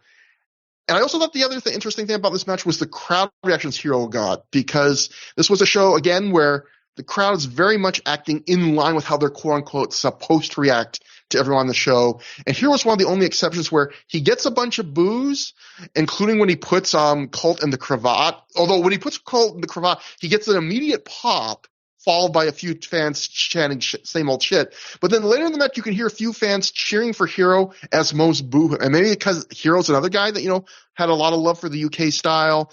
But it was like one of the only guys on the show where not all the fans, but a few fans were like, technically we're not supposed to cheer this guy, but I'm going to cheer him anyway. So overall, I thought this was an above average match. Again, like a lot of these matches, I enjoyed it more than the last match. Again, nothing special, but I kind of like the Chris Hero character work here. Yeah, it's kind of a piece with the last match to me. Yeah, I would say a little bit better. They definitely were not trying to steal the show. And they could have. Like, these two could have a great match. They're like, yeah. It's not like they can't. So, but they weren't trying to. This really was Hero introducing now the more comedic version of his character. He did the little, like, walking on his knees thing that he hadn't really done much at this point in ROH. And that always gives me a hit of nostalgia when I see Chris Hero do that. And, and like you said, the extraneous flips and stuff like that, and lots of stalling and rolling cravats and Tracy Smothers tributes, and he was just basically just showing his new character. That's basically what the point of this was, getting over the character for when I guess they'll become more regulars in the company in the following month. And yeah, I would say Colt really didn't do that much, but he did do a Colt 45, which he very rarely does at this point, and I really enjoy that. So I thought this was fairly basic. They were just kind of doing a fun character house show match. It worked on that level, but not memorable at all. And after the match, Colt blows his nose and hits Hero with a real spray of spit. Like, he really soaked Chris Hero in bodily fluids. I kind of felt bad. I realized it's wrestling, but it's like, man, that's a lot of mucus. That would be on the AEW banned moves list now. You'd have to ask permission, Matt, if you want to blow your nose on someone. But we go and join Bryan Danielson backstage in the next segment in one of the rattier-looking, paint-peeling brick wall sections of this building they could find. And I guess this is a good time to point out, like Alan touched on, this really is a really good-looking building. Like, it does kind of have, like, UK New Yorker vibes. It's got the balcony. It looks kind of like old, but in a classy way. But unfortunately, you mostly see, like, the hard camera is where the nice, unique-looking part of the building is. So mostly you're seeing, like, the most boring, plain Jane part of the building, where the ring and the ramp is. Like, it's only when you kind of get the handheld cam shots do you see something nice. So the building where they wrestled looks great. The backstage looks terrible. Anyway, Danielson says Nigel McGuinness has done a lot of talking the last couple months. Tonight he's going to shut him up. Again, just like the Nigel promo, so slight it almost might as well not have been on the show, but I get why you felt the need to have them talk before their match. But it does make the match seem more important, even if it's not like the promo itself that's doing it, And next we get Doug Williams and Jody Fleisch defeating Go Shiozaki and Suwa in 23 minutes, 4 seconds when Williams pinned Shiozaki with the Chaos Theory suplex. So the conceit of this match was you're getting Team United Kingdom versus Team Noah, and the winning team was supposed to challenge for the ROH tag titles on the next night. Because of injuries, which we'll get to on the next show, that gets thrown out. And, Alan did in his interview did a great job of kind of summing up who these wrestlers are. Ring of long time through the years listeners or Ring of Honor fans will know Jody Fleisch and Doug Williams. But Matt, what do you think about this match? Because I saw this when I looked up reviews after I formed my own thoughts, this is a kind of somewhat divisive match, I would say. Yeah, I fall in the category of I really liked it. I thought, first of all, I always love watching Doug Williams do mat work. Any listener of the show knows that. It just always gets me where I live. Like I just think he's great at it and could watch him all day. I think Jody Fleisch here was a little bit bigger than he was when he was in ROH before. He a little bit more hard hitting. There was only one real botch that I noticed, and they just cut away to the blurry hard cam, so you couldn't really see the botch. But I think anybody with a keen eye for wrestling would know what happened. And I really like Sua here. He had never been in ROH before, and he got over his personality really well. And I think just the mix of characters really worked. It started slow, but, and Sua was bullying Fleisch and also bullying the referee and blowing snot. And, Fleisch early hit a springboard shooting star press, to pop the crowd, which I enjoyed. But then, there's not a ton of story in the early part. But as it goes on, you get that, Sua's, just being a total dick. Shiizaki's a hard-hitting young guy. The other two are trying to keep pace with him and hitting hard. And I just think that the stiffness and the intensity, I think it just really works. At one point, Sua is working over Fleisch. He hits a spine buster into this really deep Boston Crab, and then knocks Doug Williams off the apron with a boot. And after Sua goes up to the top rope, Fleisch nips up, kicks Sua, and then does that cool Matt Seidel style leap up to the top rope Rana, which is, I think, a good way to break a heat segment. And then pretty good hot tag to Doug Williams at that point, who immediately goes up to the top, hits a flying European uppercut, and then a big suplex and a diving headbutt. So I thought he did a really fun, different kind of hot tag. And then they just go into big moves. Fleisch kicks Shiizaki from the apron, and then Williams hits a really great high-angle bridging German suplex on Shiizaki. Gets a 2 count. Fleisch hits a moonsault on Shiizaki, and Doug immediately hits a flying knee off the top on him, but Sua breaks up that pin. Doug blocks a superplex, and eventually they both end up on the top rope, and Shiizaki hits a super fisherman suplex. So just a lot of really cool big moves. Sua's headbutting Williams, and he hits an inverted atomic drop and a big running drop kick, which sends Williams into the corner. This is where Fleisch hits his botch, because Sua headbutts Williams, hits it. So he sends Doug into the corner, and Jody looks to be going for like a springboard DDT on Sua. That 720 DDT he does, so flips into a DDT. Yeah. But then they cut away because he does not hit it, and they just call it a crossbody. So that's like the one, and then they don't really give the crowd a chance to chant "You fucked up," because Shiizaki immediately hits Fleisch with a dragon suplex. Williams lariats him. All 4 guys are down, so the crowd's really into it now. They're not really focused on that botch. And then Sua throws Fleisch to the outside, and Williams ducks. Sua hits Shiizaki. Doug rolls up Shiizaki for a 2 count. Then Doug hits 2 running knees on Shiizaki, goes back up top. Shiizaki rolls out of the way. Williams goes for a chaos theory. Shiizaki blocks, and Shiizaki kicks, but Doug eventually gets him in position again, hits the chaos theory for the win. And I just thought the big moves, other than that one, really hit. I thought that the wrestlers all, were stiff enough that they kept it really entertaining. It was long, but I thought it held my attention more in the early part than the Richards and Rave match. And I don't know, for a guest stars match, I thought this was more over than I think people are giving it credit for, and I think that it filled out its spot well on the card. I would describe this match as very good. So this is a match where my opinion of how good the match was, what kind of match it even was, and the quality of the performances of the different wrestlers kept changing as the match progressed, and I kept watching it. So, because you got 4 very different wrestlers here, right? Doug Williams is your big, bulky, technical heavyweight. Fleisch is your big, flippy spot junior. Sua's your kind of classic personality-filled shitbag heel who came up through Dragon Gate and was in Noah at this point. And Go Shiizaki is your big, young, head-droppy heavyweight prospect doing a lot of hard hitting and head drop suplexes. And the teams don't really feel cohesive. Like, yes, Shiozaki helps Go at a couple points, doing some heel stuff that heel spots Suwa wants to do. But Suwa's really the only guy trying to be a heel here or really a character. On the last show, I talked about, I think, how there's a bunch of times watching ROH 4-ways where it feels like the people involved decide they'd rather work it like a tag match.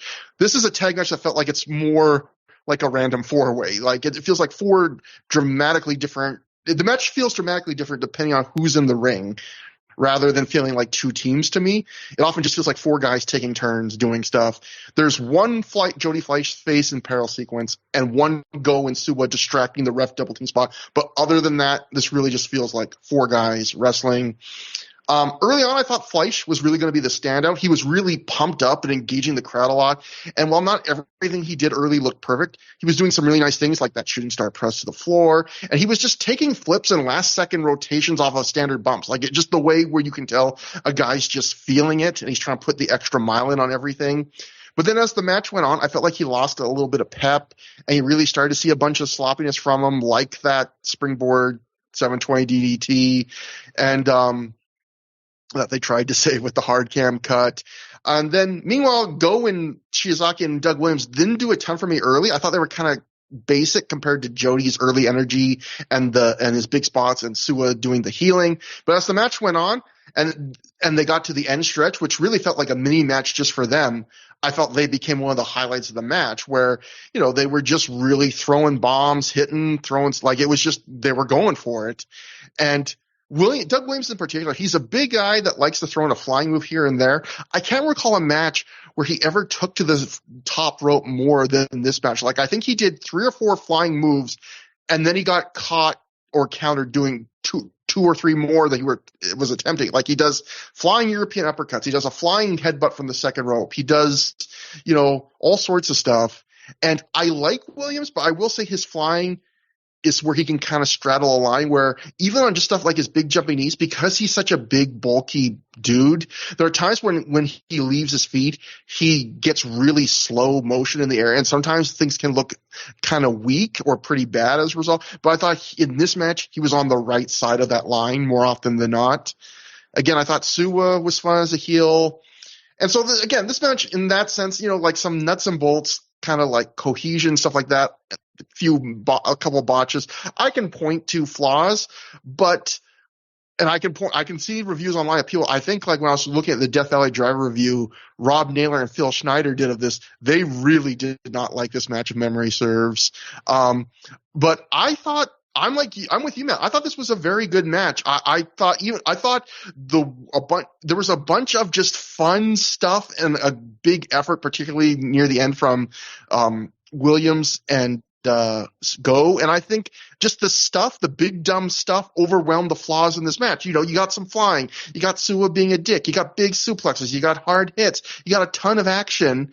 And to me, this was probably the most fun I had up to this point in the card. Like, it was right there with the Davey Richards Jimmy Rave match. I just felt like it was dumb fun, and it was kind of shooting for it was more ambitious in what they were attempting than a lot of the other matches so far on the card, where other than Rave and Richards, every other match on the card felt kind of like, slighter, like these 10-minute or less, decent, but we're not really trying to shoot for the moon here kind of matches. So Dave Meltzer was kind of on our side, or at least not Dave Meltzer, but the crowd report he got was on our side, because Dave wrote in the Observer, crowd went nuts for the finish, and I was told this was a 4-star match. So, I've seen people listening to this at home. You watch this match, I'm sure there will be some divisiveness about this match, but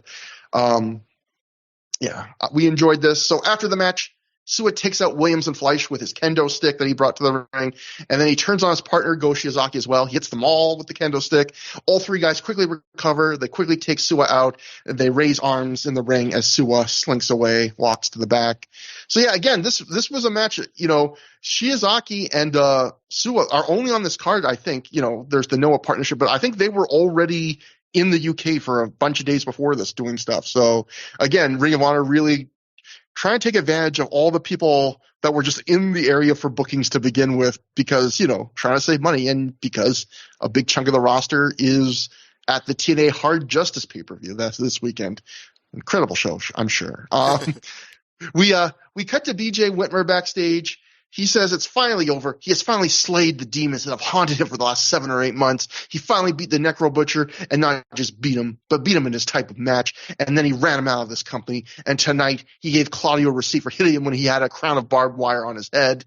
He says, now it's time to get back to business, get a title back around my waist. So again, like you, Matt, I agree that, the Claudio Whitmer match was nothing particularly special, but I do appreciate that they tried to make, at least, it's not working, but they tried at least with this promo to make it feel like this is the real end of a chapter. Yeah.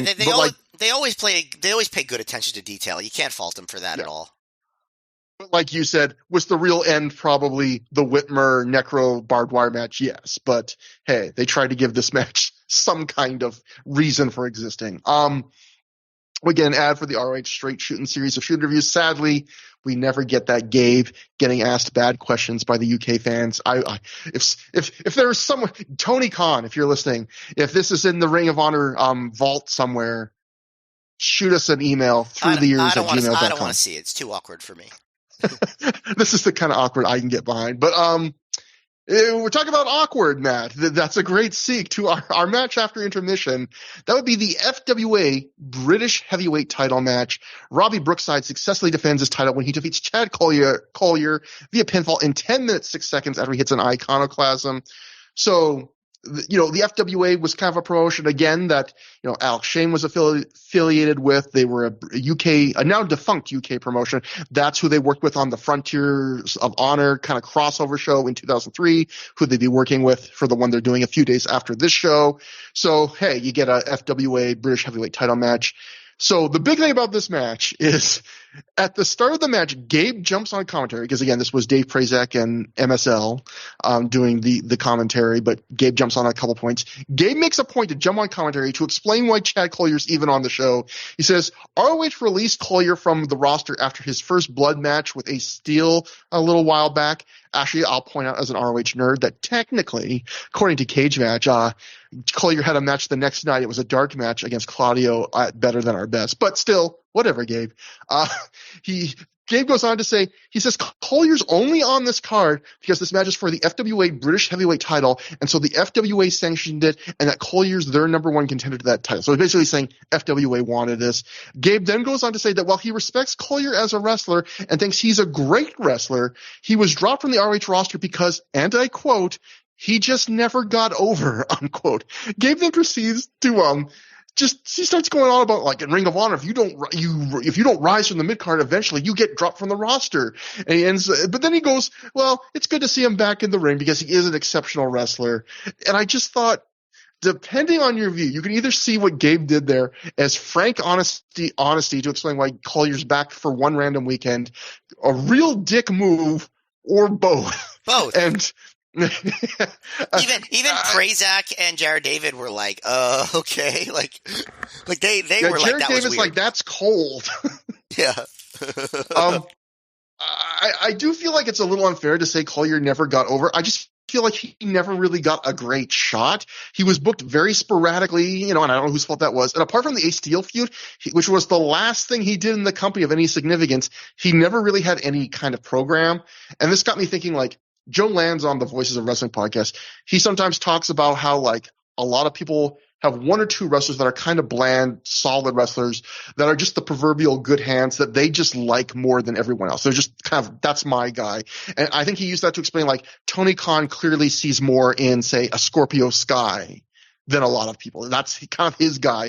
And Joe has said, like, my kind of guy version of that was, like, he likes Tony Nese more than maybe the average person.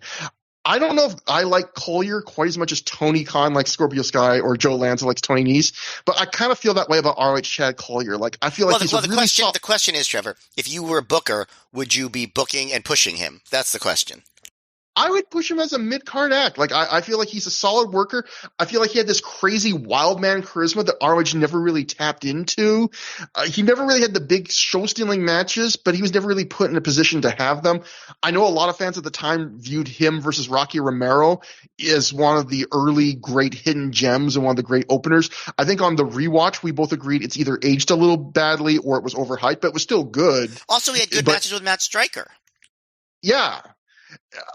I just feel like there are a bunch of people that have worked in Ring of Honor. I feel like that Gabe could have given that burial to, that would have been more fitting than Chad Collyer. Like, he's he's not a superstar, but I think he is like ROH version of the good hand, and anyway, this weekend would end up being the last time Collyer wrestled in Ring of Honor in the Gabe era. He would come back for a handful of shows in 2010 in his Metal Master gimmick, but this is for the Gabe era. Apparently, I don't know if FLWA really told Gabe they had to have him on the show, or if it was as simple as, again, Collyer was another guy that was already in the UK, so it's like, hey, we don't have to pay for transportation. Let's get him on the show. And then Gabe decided, you know what? I'm gonna kind of fucking bury this guy. All that said, Matt, with my hype of Chad Collyer, this was the worst match on the show. And despite Brookside being a hometown wrestler with a real wrestlers rep, like William Regal and Bryan Danielson can't say enough good things about how influential and how much they love this guy. This was the least over match on the show, I would also say. Not just the worst match, but like the match the crowd, Brookside has some fans, but it's like pretty quiet. And other than some of those little kids were big Robbie Brookside fans. The Observer, the live report to The Observer, Dave Meltzer would write, they also had the British wrestler Robbie Brookside defend the FWA title, pinning Chad Collyer, a former ROH wrestler who was touring Europe this summer. Crowd wasn't into this match, even though Brookside is from Liverpool. So, I felt like they're not into him as much when he's the hometown hero and the champion of the local promotion. But, there's nothing too wrong with this match. It's just very basic. A few minutes of chain wrestling, some basic action. They have Collyer keep going for the cloverleaf. He eventually gets it. Brookside survives, and then he very quickly just comes back and hits his own finisher for the win. I think if you watch Brookside, to be generous, you can see why his contemporaries like Regal and why the next-gen guys like Danielson rave about him, because he does little subtle things really right, like ring positioning. He looks like a guy that would be very easy to have a match with, but it was also just kind of a dull match, and it didn't seem like they were, like Brookside in particular, were really treating this like a big time match, but average at best, I would say, for this. Yeah, there was nothing wrong with the wrestling, but there was no excitement at all. They didn't really build to anything. My favorite parts of the match were, just Chad being wacky. Like telling fans that he was going to kill them, just like really blunt crowd work. There was another spot where Collyer got a 1 count and he yelled at the refs like, that was 2. And I'm just like, what's the difference? Like, you didn't win either way. What does that matter? Like, it's like you get points for an extra count. Like, at one point he yells, "Come on, you hippie." I love it. Yeah, exactly. Like again, these are the kind of things where I felt like he doesn't deserve the burial, because we've seen in the early couple of years of Ring of Honor, there were so many generic technical guys. None of them had this charisma. Like that, of all the guys to single out, it's Chad Collyer. Yeah, Chad was kind of weird and random, but that's kind of a good thing when you need to stand out from other people. I agree with you. I think they could have done more with him. Again, I'm not saying it was the blunder of the century not to or anything. Yeah, exactly. But they could have.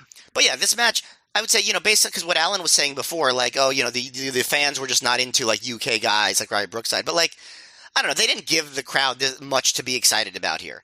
They didn't try, not saying they were lazy or anything, but they were just we're not this was not something where they were yeah, let's go out there and steal the show.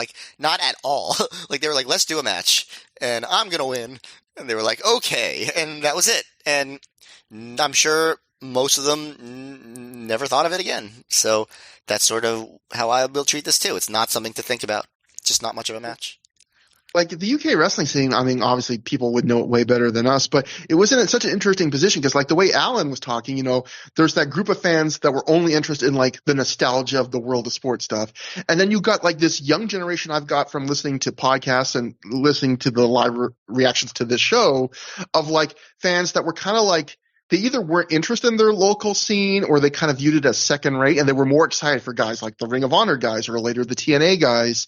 And then, but yet, so it's kind of the FWA guys and Robbie Brookside, they're kind of trapped in the middle where they're not the cool current thing, but they're not the nostalgic old era, quite, Big Daddy kind of thing. But yet in just a few years, the UK scene will become like the hottest indie scene in the world, I think, for a little time with like the heyday of Progress and stuff like that. So it's crazy how quickly things changed and how this was kind of a weird time where, yeah, when you watch the show, it feels like ROH is way hotter than anything that the UK indie scene could offer, which is sad because there were, some good workers there. But that brings us to the semi-main event. And one of the two real drawing cards of this show, the ROH World Tag Team title match. Austin Aries and Roderick Strong successfully defend the titles when they defeat the Briscoes of Jay and Mark. Briscoe, obviously, in 23 minutes, 58 seconds when Aries pinned Jay after he hit the 450 splash. So yeah, this was just like the Davey Richards, Jimmy Ray match, the blow off of a feud where they had already wrestled 2 times and the one team had already won the prior 2 matches and they win this one too. This was also billed as the Briscoes' last chance at the tag titles as long as Aries and Strong were champs. And their first match this year, Matt, I think we agreed was surprisingly disappointing. I thought their second match was a drastic improvement. What'd you think? This is the one that's remembered best. What'd you think about this one? Well, I've been hyping this match up to you a lot, and you kind of said that you didn't really remember it too much.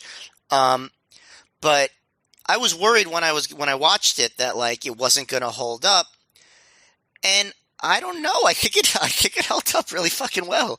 I think this match is, to me, to this point in time in 2006, easily the best tag team match in ROH history. Definitely the best tag team title match. It's 2 established teams doing everything they could do. It's absolutely nonstop. Everybody is showing a ton of energy. The Briscoes are hitting as hard as they ever do. So is Strong. Aries has a lot of energy too, and up to the point where he, I guess, breaks his rib in this match. He's working so hard. It did bring up a point because there was a spot where Jay dropped gum and put it back in his mouth, and everybody made a big deal out of that. And it does. Why do wrestlers chew gum while they wrestle? It feels like it's distracting to do athletic stuff while you're chewing gum. I don't know. I feel like I'd be afraid that I'd accidentally swallow it. Yeah, I do know back, like sometimes when I need to think, like when I'm really busy doing something intensive, sometimes chewing gum does help me think. But yeah, I'd be constantly afraid that I was going to choke. And not just does Jay drop the gum once and pick it back up, he does it twice. And like, again, like maybe Jay is a big believer in the 5-second rule, but oh my God, like I'd be scared of touching anything that touched a wrestling canvas. Yes, I would definitely agree with that.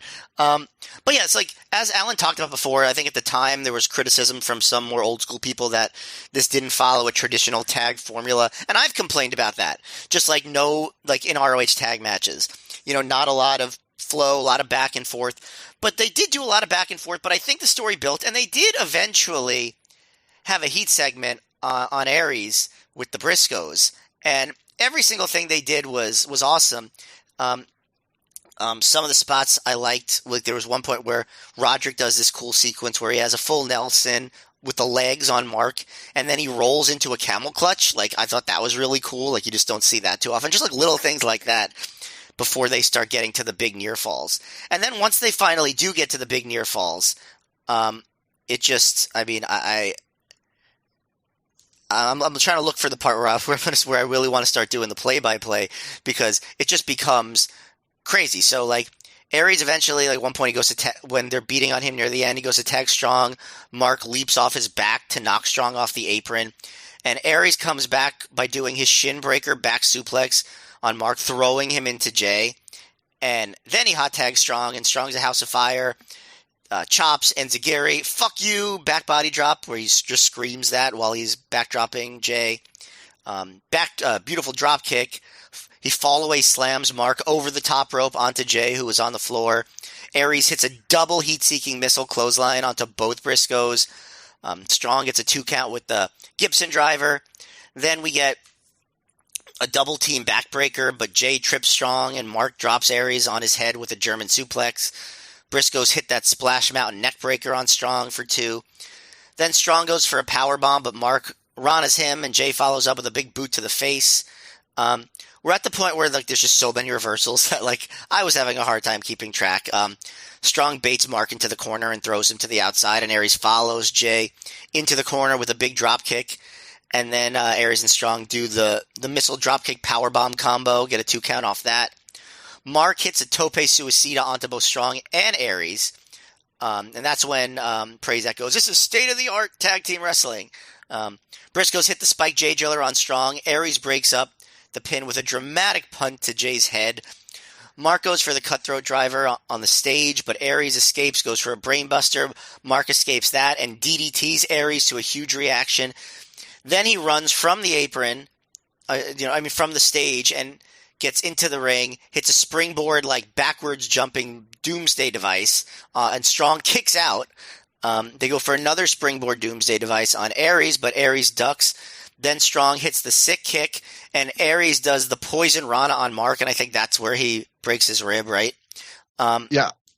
And then Strong hits the half Nelson backbreaker, powerbomb on Jay. Aries hits him with the 450 for the clean pin. I was out of breath just watching that, never mind recapping it. That's sort of like near fall, big move. That's very common in modern tag team matches, right? It was not so common in U.S. tag team matches. Like, you could tell what they took from Dragon Gate here, and it really was state of the art, because they took that Dragon Gate fast-paced stuff, but they brought in some more of that American-style storytelling. And I just think, like, this is a real example that you didn't see all the time in this era. With these guys just did everything. They did everything they could think of. They let it all hang out. They emptied the tank, and the crowd was going crazy. And it was just such an impressive display of craft. Like, they executed everything well. Does it have the deepest story in tag team wrestling history? No. And I guess on that level, I could see why somebody doesn't like it. Maybe there's not enough selling for some people. I could see that too. But I just thought the execution was so good, and this was just something so different, even for ROH at the time, that I think it hit a really high level. I thought this was an absolutely fantastic match. So I probably liked it less than you, but I liked it quite a bit. So I was looking at my notes for their previous match, which I liked quite a bit too. And I wrote, in my notes for that match, I wrote, I think that this match would have been better in front of it would have been even better in front of a hotter crowd. And it's like, well, not only is this match better even with the same crowd, like, I got my wish, because obviously this crowd is way better than the crowd they had their second match against. And this is another match like the Richards Rave one, but to the a millionth more degree, that really felt like the last match in a program the way you want it to feel. Like, everyone in this match, it feels like they're hitting a little harder than they normally do. Like, there's a bit more stiffness. There's a bit more urgency to everything they do.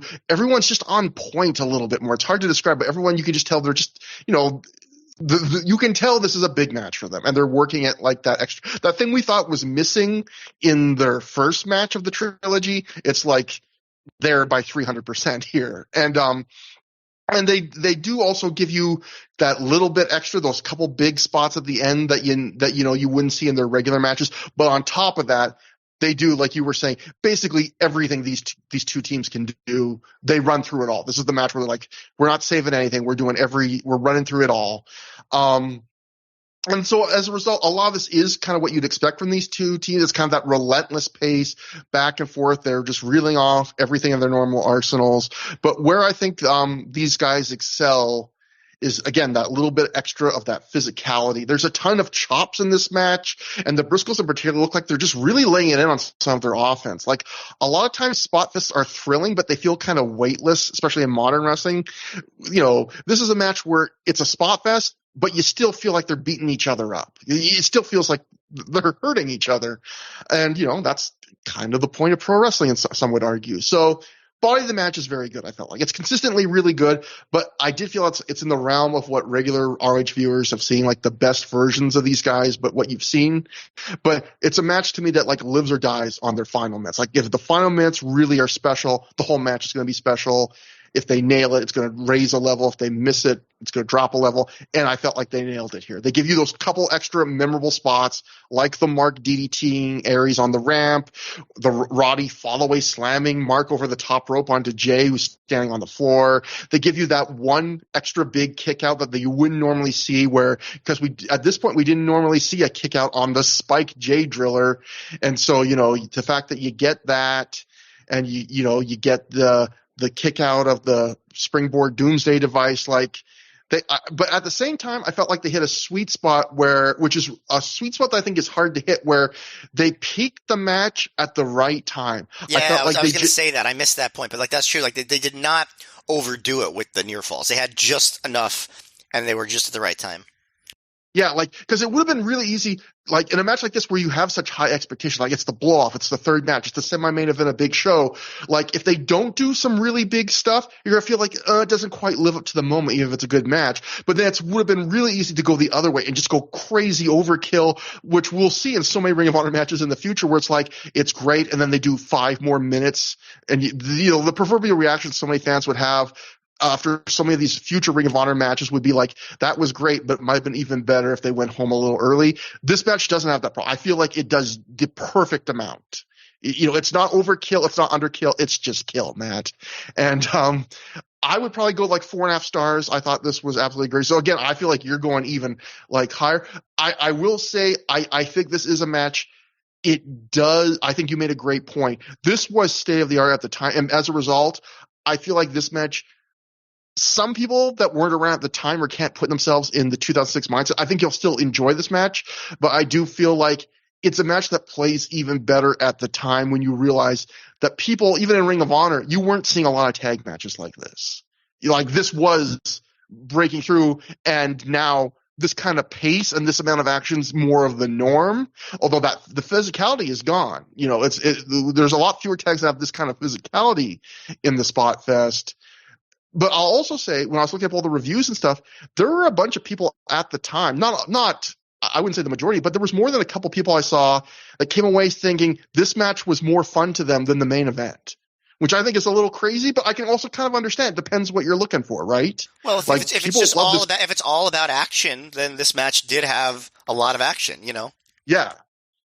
And then we get to the injury. So yeah, Aries, we'll go to the Observer. Dave would write the Observer. Austin Aries suffered 2 broken ribs during the match to go along with his blown ACL that he'd been working on all year. Crowd loved the match, and it was a 4.25 star match from our reports. At some point, I've got to think they're getting the belts onto the Briscoes. Dave, you're going to be waiting a while. But then this was interesting. So Dave then did a follow-up in another Observer where he wrote, Aries actually suffered bruised ribs and not broken ribs in the match against the Briscoes and was back wrestling over the weekend. He offered to wrestle on the August 13th show, which would be the show the night after this show, but would have been limited to mostly selling. Sapolsky felt, why slow down the healing process when he could change the card up to work around it? Now, Matt, the funny thing is, I was looking up like Cage Match, researching the show. Aries ends up working a bunch of at least 1 or 2 matches later in the week in the UK.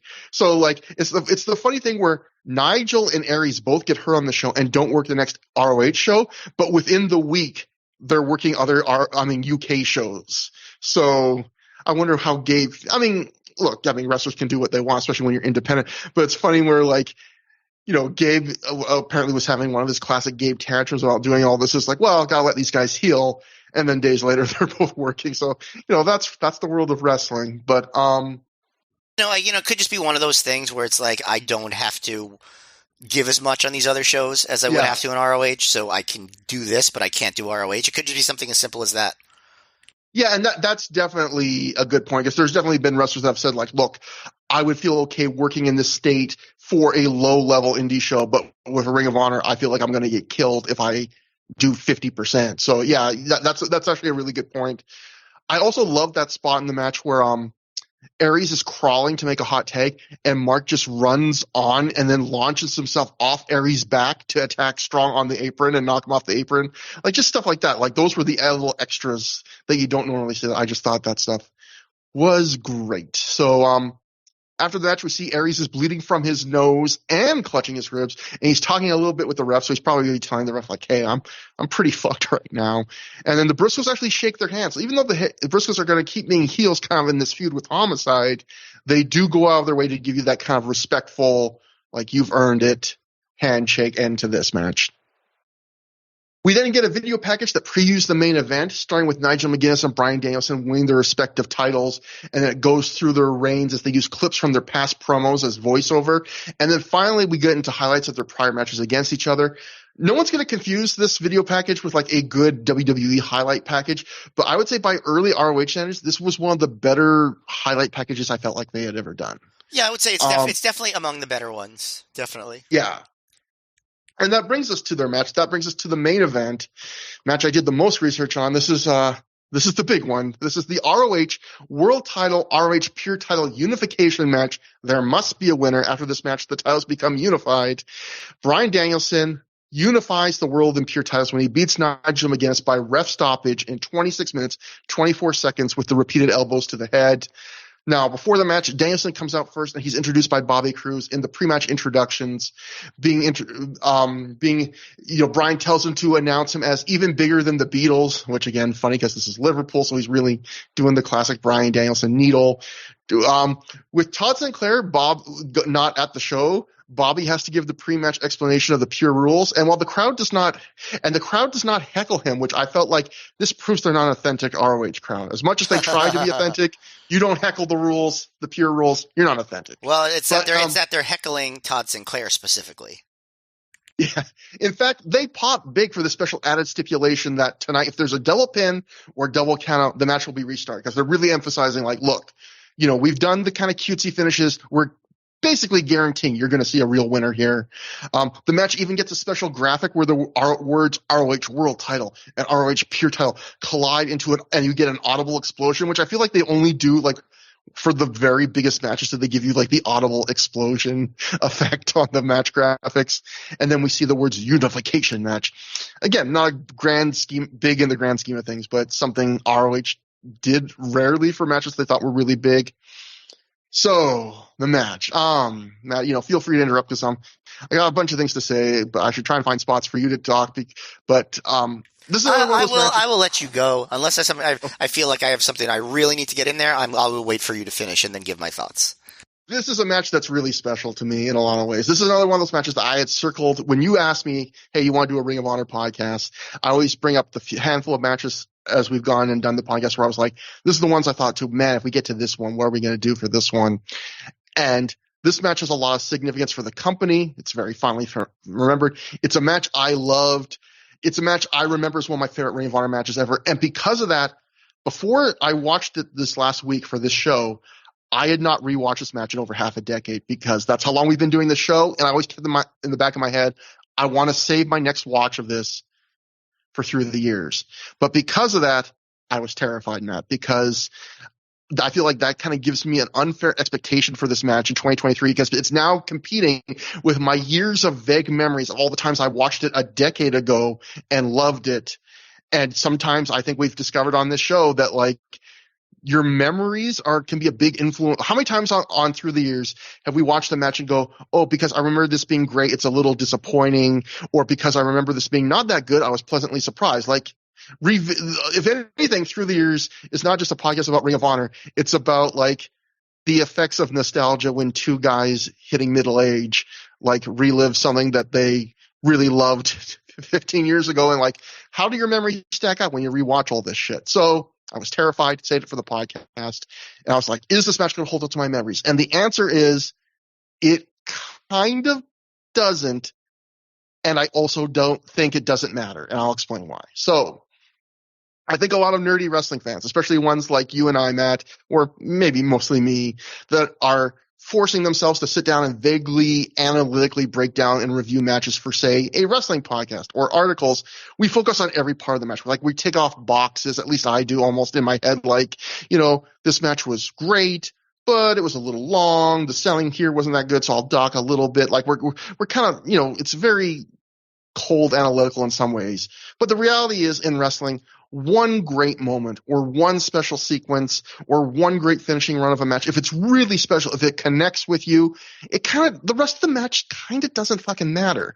Like, I always use the example Hulk Hogan and Andre the Giant WrestleMania 3. That's a terrible, terrible match. And, like, people will go, oh, Dave Meltzer gave it like -4 stars in the Observer. Yeah, because the match fucking sucks. But the point is, it doesn't matter, because all that mattered to those fans was that Hulk Hogan slammed Andre the Giant and beat him. And if they got those moments, those special moments at the Giant, crowd at WrestleMania 3, the rest of the match does not matter. And this match, let's get it out of the way. It's way better than Hulk Hogan and Andre the Giant. It's great by any definition, even without the special moments I'm going to get to. But Is the body of the match quite as good as my memory of it? No. I can nitpick things, and I will nitpick a few things. But the best parts of this match, the important parts, the final minutes, the things that make this match special are just as good as they ever were. And I think when I sat down, rewatched this, and thought about it, I was like, nothing else matters then. The thing that made this match special is just as special. So when I go through some quibbles, keep that in mind, that I realize that I'm saying this is a really great match. And if I'm just picking things apart, it's because it's a podcast and we have to talk about something and hopefully it's interesting. It's more interesting than just me saying, oh, this match is great. But don't get lost. I think this match is great. So the first couple of Danielson-Nigel matches I thought were like about who's the best technical wrestler and who's craftier with their tricks, doing these kind of fiendish tricks against each other. This one has a little of that, but really the story of this match is more just these two guys deciding, let's just see who's tougher then. Let's screw the technical stuff. Let's just kick each other's ass. Even the opening minutes, which is your normal for these two series of grappling exchanges, most of the exchanges end with some kind of significant strike this time. Like Danielson might end it with a drop kick, or one of them might slap the other one in the face really hard, or at one point one of them kicks the other in the back really hard. And early on, you can just see these two are laying it on a level harder than they have before against each other. Even something that's like a European uppercut from Danielson, it's one of the stiffer European uppercuts I've seen in quite some time. And all of that is fun, but my first cool would be there's a moment in those early minutes where Danielson really zeroes in on Nigel's arm for a little while, and as soon as Nigel gets control back, he's using the arm, and he never really sells it again. Now, Danielson doesn't work on his arm very long, and because of that, I think it's pretty forgivable. It's not a big deal, but it was something where like he really focuses on it for a couple minutes in a big way, and they just immediately are like, okay, move on to the next thing. And then there's a really interesting moment in the middle of the match. There's a really interesting choice they make where all of a sudden, right in the middle of the match, Danielson does a superplex, which, that's a big spot, but it's a spot he can and does do in the middle of matches. But then he immediately goes back up to the top rope, hits the flying headbutt, gets a near fall, and immediately after the near fall, he goes for the cow mutilation. And that's a pretty big 1, 2, 3 of big moves right in the row, especially at that point in the match where they had been a little more low key. And from that point on, this match immediately ramps into the top gear. And it feels like they skipped over a couple gears along the way. And the rest of the match feels different than most Danielson matches, where I feel like most Bryan Danielson matches of this era, they progress very organically and smoothly, and it kind of feels like Bryan's figuring out like what direction he wants to take the match in as it's happening. And this match, from this middle point on, it feels more like what it is, which is a huge blow-off match, but also a match where they're doing a bunch of things they probably had thought of before and just big bombs, and it's kind of like it's a bigger, in some ways, dumber match for the rest of the way, more exciting in that also. And in some ways, that's better for it. It feels like a more special blow-off match. But I will be lying if I didn't say that the older, grumpier Trevor Dame also didn't kind of miss. There's a bit of a charm to the first match these two guys had this year, where it feels like it's more story-based and a more smooth progression. They're kind of building things from scratch, where this match is more of the big fun, again, like over the top blow off where they're paying everything off. But, I love both. And then there's the special moment. So I have an anecdote about being a fan during the time of this match, where this is another one of those matches where I will remind younger listeners that during this time period in wrestling, there wasn't a robust social media. There wasn't live streaming. There wasn't, live phone camera videos of things happening as they were happening. So for big ROH shows, you hope to God, actually, that someone was at the show and would phone someone after the show, or if you were lucky during intermission, they would phone someone that was at home. And they would tell them the results, and that person would post the results to the ROH message board, which geeks like me were feverishly refreshing. And so I was doing it of the day of the show. I was like, because at this point, Bryan Danielson was my favorite wrestler in the world. ROH was my favorite promotion in the world. And even though looking back now, Matt, I can see it's obvious Danielson wasn't going to lose because they were setting up the Danielson-Kenta match. They were setting up Danielson Homicide for the end of the year. I was convinced that Danielson was losing the title in this match. And I really liked Nigel, but Danielson was my favorite, and I loved his ring, and I never wanted it to end. And I just thought because it's in the UK, because I just thought it'd be more dramatic if the pure champion's the guy that wins both titles, because of all of that, because Brian already had a long reign, I just felt like, oh, Nigel's going to win this. So I kept refreshing the message board. I was terrified that Nigel was going to win, and I was overjoyed when Brian won. I probably did something like goofy, like audible woohoo in my home, just the saddest thing. And then, of course, because it was 2006, I had to wait a few weeks to get the DVD.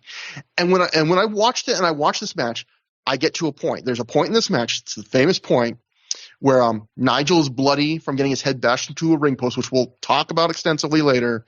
And he survived a big Danielson dive into the crowd, and he just survived this teased count-out loss, where, he got in at the last second.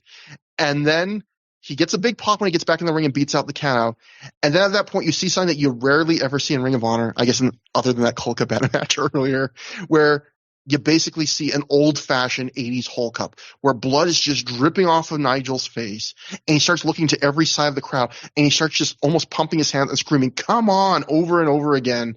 And at that point, this crowd that was already red hot and had just popped back for that count-out tease, they just start to roar. And at that point, Bryan Danielson does something he rarely does, which is he starts cowering and looking scared. And then at that moment, watching this match on DVD for the first time, I remember distinctly thinking at that moment, "Oh my God, what have I done?" Like it was my fault. Like I just thought in that moment, Nigel McGuinness should have won this match, and I just felt like it was almost like it was my fault for wishing. And think about that. I'm like a huge Bryan Danielson fan. This was my dream that he won this. And watching this match for the first time, it was such a special moment. I just felt like, no, this was Nigel's time. And you get this crazy ending. They butt heads, more big moments. And it's just everything from the moment that Nigel gets his head smashed into that ring post. That's that special moment to me where it doesn't matter. The rest of the match could have been bad, and this would have been a special match. It just crackles with an energy.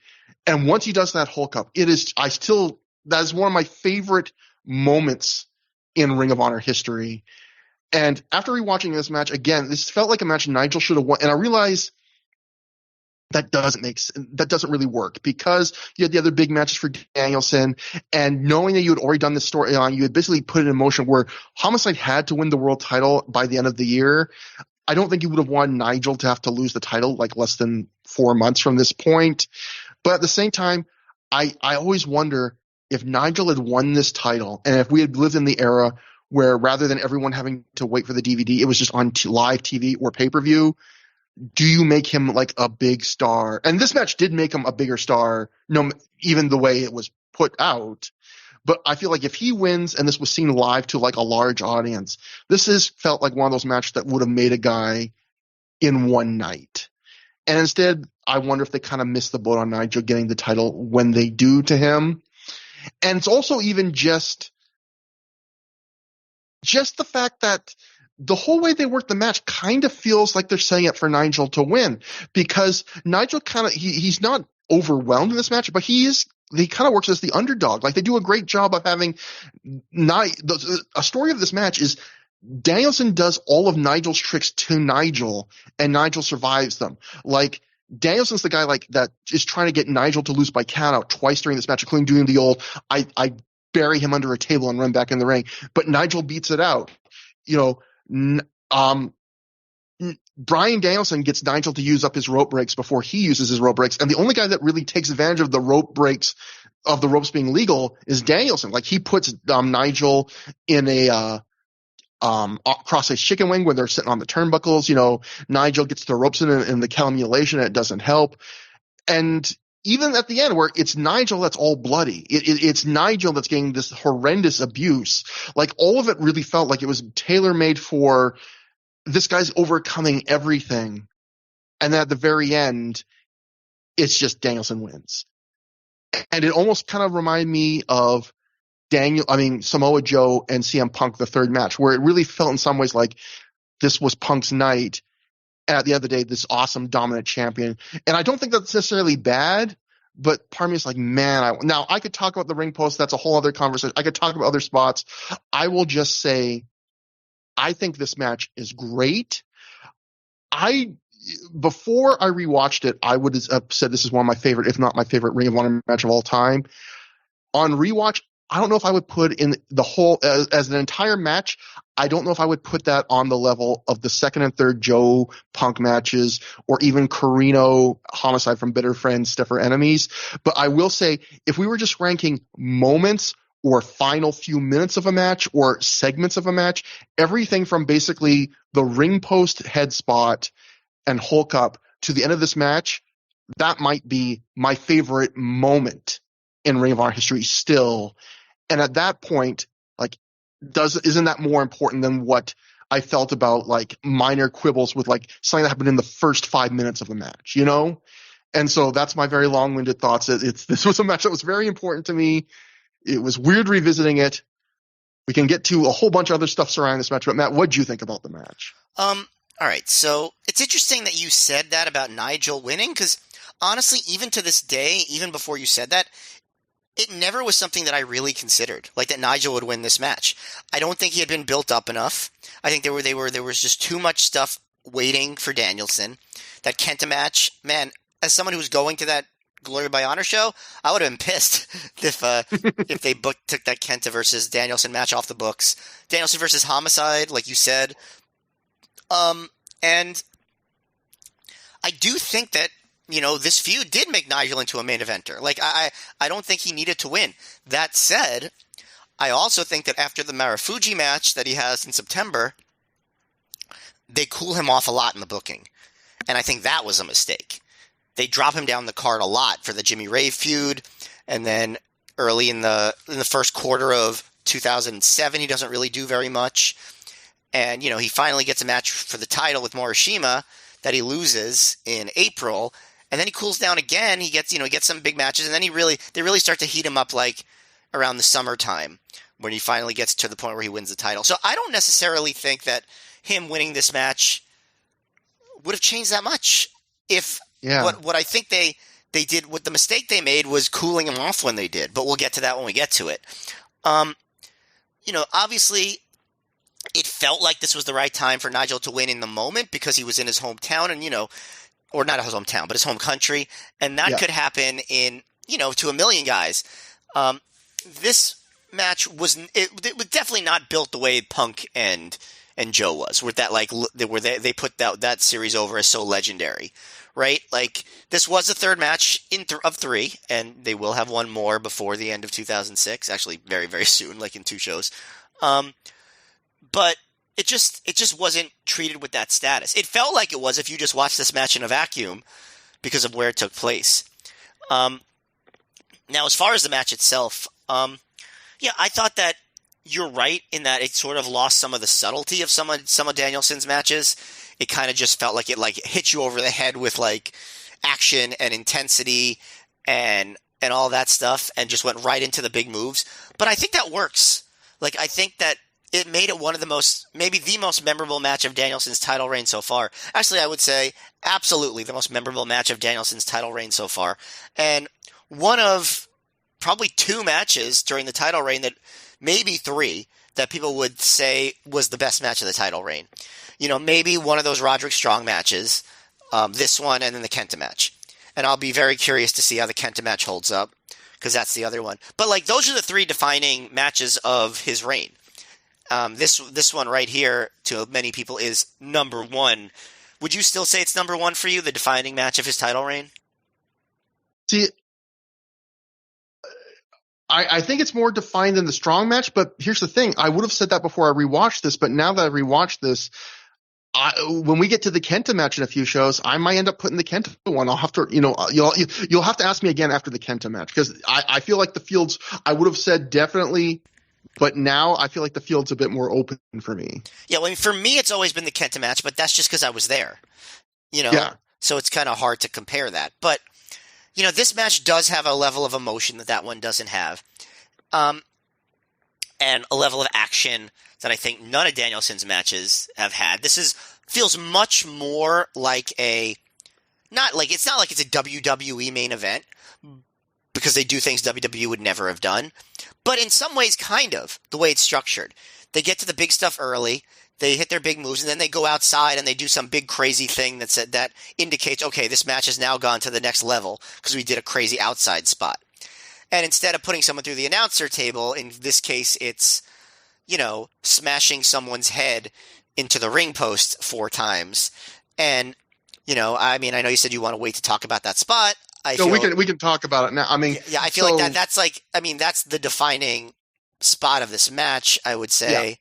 Yeah. And, ironically, or not ironically, but shockingly, not the first time Nigel has done this in ROH, which we have discovered through the years. But it's funny to me because I think for a long time, people would have said that spot really dates this match in that, they were just very cavalier about unprotected headshots and concussing themselves during this era. And then what happened with Benoit happened, and the wrestling industry in general became a lot more careful about chair shots to the head, headshots in general. I feel like over the past 6 or 7 years, the wrestling industry has sort of kind of backed off its caution levels and are doing more and more insane things. And I'm going to especially say, in AEW and some indies, that, maybe would have been like, okay, let's not do this for a while anymore. And that now they're sort of back. I don't know if they're quite all the way with the unprotected headshots the way they were back in the mid-aughts, but, I would say this match doesn't stand out as being so crazy the way it might have 10 years ago.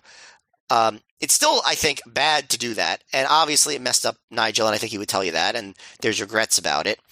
But boy, it sure does add a moment. I don't know how to feel about it anymore. I think sorry, go ahead.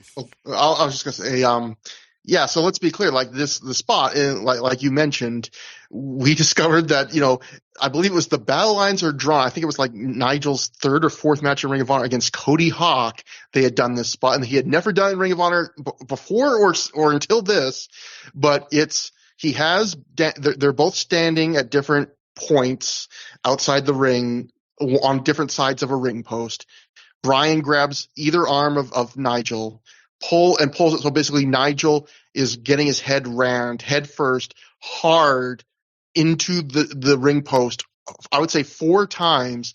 And on the 4th time, he hits his head so hard on the ring post legitimately, you literally, if you really slow it down, see the skin burst on his whole forehead and just start bleeding. And you don't see this, during the match, but from what I've heard from doing my research, he apparently had that night 3 large goose eggs on his head from the match and had to be taken to a hospital and had a concussion from the match. So he does kind of look out of it for the rest of the match, even though he's still he's intense, but there's just something about him that he looks a little altered to me. Maybe that's just me. I don't know. Did you notice that, or was that just me? Oh yeah, absolutely. I noticed that for sure. Yeah. But yeah, that's the spot where so there was huge debate, and I think, Matt, you made a great point. I'm glad you brought that up, where I'm not going to say there was definitely people saying, oh, this was a bridge too far, or, ooh, that made me uncomfortable when it happened.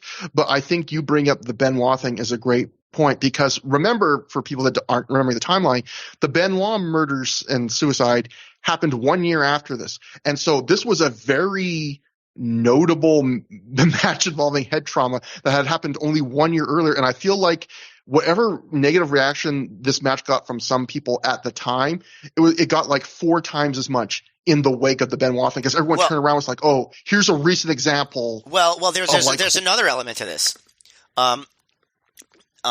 Danielson and Nigel had a match just a couple weeks before the Benoit murders, and it didn't air until the pay-per-view a few months later. And in that match, they really doubled down on the headbutt stuff, where they just bombed heads a bunch of times. And that really brought this entire issue, to the forefront, because, it was taped before, it aired after, and, it brought back the conversation about this match and that match. And, this was going to become a thing that was going to be a major part of their matches. And it did. They leaned into this headbutt storyline in subsequent matches, even after that. And in their final match in ROH, they do a bunch of headbutt spots in 2009. And we're going to see headbutts, concussions, become a motif in the Danielson versus Nigel feud. It's really strange, and this is really when it all begins. Yeah, and I know, and we might get to, because I know sometimes you have the quote, and when we get to the Danielson book, if you don't have it, I have it. But like Danielson says he regrets this spot. I couldn't find the quote, but I have vague memories that Gaze of Palsy years after the fact says he regrets this spot. I did some research. I didn't watch from end to end, but I didn't rewatch from end to end, but I did kind of skim through both of Nigel McGuinness's documentaries. The last of McGuinness, one he made himself about his final days of his career, and then the one WWE did with him. And on both of those, he singles out this match. Like in both those ones, he just kind of generally talks about his Ring of Honor career. In each of those documentaries, he gets a few minutes. But in both ones, this is the match he like singles out as something special. Like he goes out of his way to just talk about this one, he and Danielson. And the only other match I believe that Nigel like that talks about in anywhere close to the same kind of reverence or importance to him as this match is the matches he had with Kurt Angle early on in his TNA run, because of the importance those potentially could have had for him and how that made Kurt Angle a big fan of him. But for him, like, I think you asked him honestly, he would probably say this was like one of the biggest, most important matches of his career after the fact, even after everything was all said and done. Yeah, and do you want me to read the Danielson quote? Yeah, we might as well get to the Danielson quote now, and then we can talk a bit more about that. But yeah, get to the if you have it. Yeah, I do. It says, talking about the Nigel series, he goes, "Our contest at Unified was a unification match to merge the promotion's top two titles, the ROH World Championship and the Pure Championship, which, created in 2004, was essentially the same as WWE's Intercontinental title." I guess so. In Ring of Honor, the Pure title and its defenses had unique rules. The limited rope breaks had no punches to the face. Actually, yeah, like limited rope breaks and no punches to the face. Yeah. Plus, the championship could change hands on countouts or disqualifications. Nigel was the Pure champion for almost a full year and had even beaten me, the ROH World Champion, by countout in Cleveland, Ohio, using the distinct rules to his advantage. Nigel was traditionally a bad guy, but that night in Liverpool, he was incredibly popular with his fellow Englishmen. The crowd was passionately behind Nigel, cheering him on the entire match and booing me every chance they got. At one point during the match, I grabbed Nigel by both arms and pulled him into the ring post head first, causing him to bleed. It was Nigel's idea, but he wasn't sure if he could get the post to bust him open. I suggested blading, but he wanted to do it the hard way. We decided I would pull him in 3 times. If he didn't bleed, we'd stop. After 3 attempts, he wasn't bleeding, but he yelled at me, "One more time!" This time, he slammed his head really hard into the post, and the blood started pouring like crazy. We continued on, the blood adding more and more drama, until I finally did the same thing to him that I did to Roderick. I put him in a crucifix and elbowed him until he was knocked out. The match was great and sold a ton of DVDs, but looking back, the ends didn't justify the means. Due to the shot to the ring post, Nigel had an enormous hematoma on his forehead, a huge knot of blood that slowly drained down to his eye. He ended up with serious concussion problems because of things like that, although that ring post spot may have been the most visual example. We've all done a lot of stupid things in wrestling. Some end up being worth it, others not. Even though it was a great match, it wasn't worth what Nigel ended up paying for it. So Danielson definitely comes down on the side that this was not worth doing. I guess you think that Nigel sort of feels otherwise?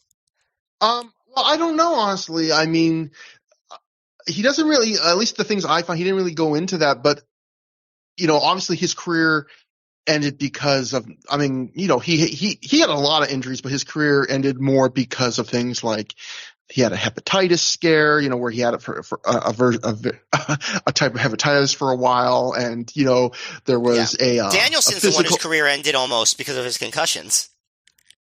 I will say, in doing research for this, I found an interview that Dave Bixenspan did with Nigel, I guess years and years ago, and Bix was referencing it on a ProWrestlingOnly.com forum post. Unfortunately, he posted a link to the to the interview, but this was like a decade old post, so it's the file was down. But he said in this interview with Nigel, one thing that struck him was Nigel told him, like, I don't remember a lot of my Ring of Honor career, which I was like, ugh, like that kind of stuff made me feel worse about this, Yeah.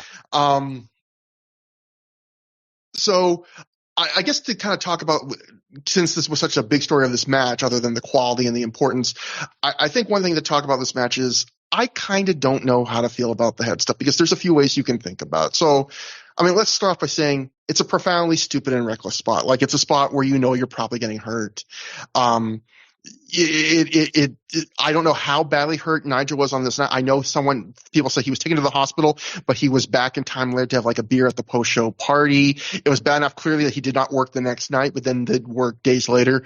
It might have contributed to, apparently, according to that interview with Dave Vixenspan, to maybe him not remembering large parts of this time period of his life. But I do know. So yeah, all of that. I'm just looking at my notes here. The Gabe thing, all that, but and I also, the Benoit stuff. Yeah, again, maybe that makes us, because I do feel like we all knew concussions and head trauma were bad before Benoit, but I feel like a lot of times we kind of assumed, oh, you get a lot of concussions, then maybe you'll get dementia when you turn 60 instead of turn 80. And I think once the Benoit stuff happened, it kind of educated us more to the idea of like, no, like you can have very real debilitating mental problems. I'm not saying the concussions were the only thing that contributed to Benoit doing what he did, but I mean, we've learned more in recent years. We're more aware now that head trauma and concussions can have immediate impacts in all sorts of different ways. So I know there are people who do not like this match, right? Just like they don't like this match. They go, the art of wrestling is to make it look like you're hurting each other, not actively doing things that will probably hurt yourself. And that there's no art to that, and it was brutal and horrific, and I don't like the match because of that. And you know what? If you feel that way, I'm not going to argue against it. I think that's a very valid viewpoint to have. I also feel like there's an argument that human beings have the right to do what they want to do with their bodies as long as they're not hurting somebody else. If you're willing to take the risks, you can do it. I think that's a valid argument, although sometimes I worry that like people who do shit like this, they don't really know like the impact it's going to have in their lives, or they feel invincible when they're young, or they're just so full of adrenaline, their judgment's off. And I know some people that just are like, look, it's entertainment for me. What I can personally say is I'm conflicted about the spot. I'm in some ways uncomfortable, especially like knowing the fallout with the stuff we just talked about. But at the same time, I can't lie to myself and not say that for me, this spot doesn't make the match better. It does. The match kicks into that special moment at that moment. There's more energy. It just feels different. It's the first thing I think of whenever I think about this match. I can't deny that. Like, but could they have gotten that effect by working that spot and blading? I think maybe, but I'm not sure. I think maybe they could have. They're smart wrestlers. Maybe they could have gotten to that spot. I mean, to that emotion and that moment a different way. But that's the way they got to it, And the funny thing is, as the match progresses, a minute later, they're doing those million headbutts, and as you mentioned, they do the headbutt spots over and over in future matches. And honestly, those might be, depending on how stiff some of those headbutts were, that might be as damaging as the ring post thing. But yet, we just remember the ring post thing because it's so visual and unique. Because it rarely have we ever seen a spot like that, But I think the one last thing I wanted to talk about with the ring post thing was, and we've talked about it a lot, but I think one thing that really came through to me rewatching this and doing the whole through the years with you, Matt, was, there's thought process that you should never do spots like this. And I think there's I can see the logic to that, and I might agree with that. I don't know. I'm conflicted. There's also logic that you only save these spots for special shows, but maybe if you really want to do it, you do it for the biggest shows.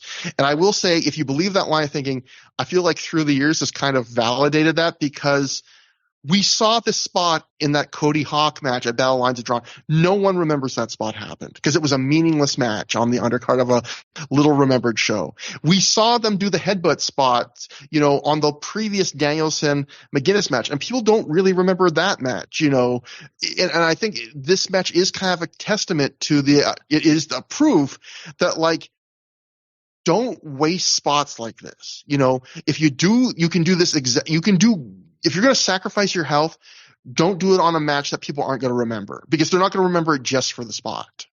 And I think that's, if there's any lesson to take from this that I can be confident in, it's if you're going to do something like this, make sure it's already a big match. Make sure it's the cherry on top of a match that's already going to be a nice Sunday.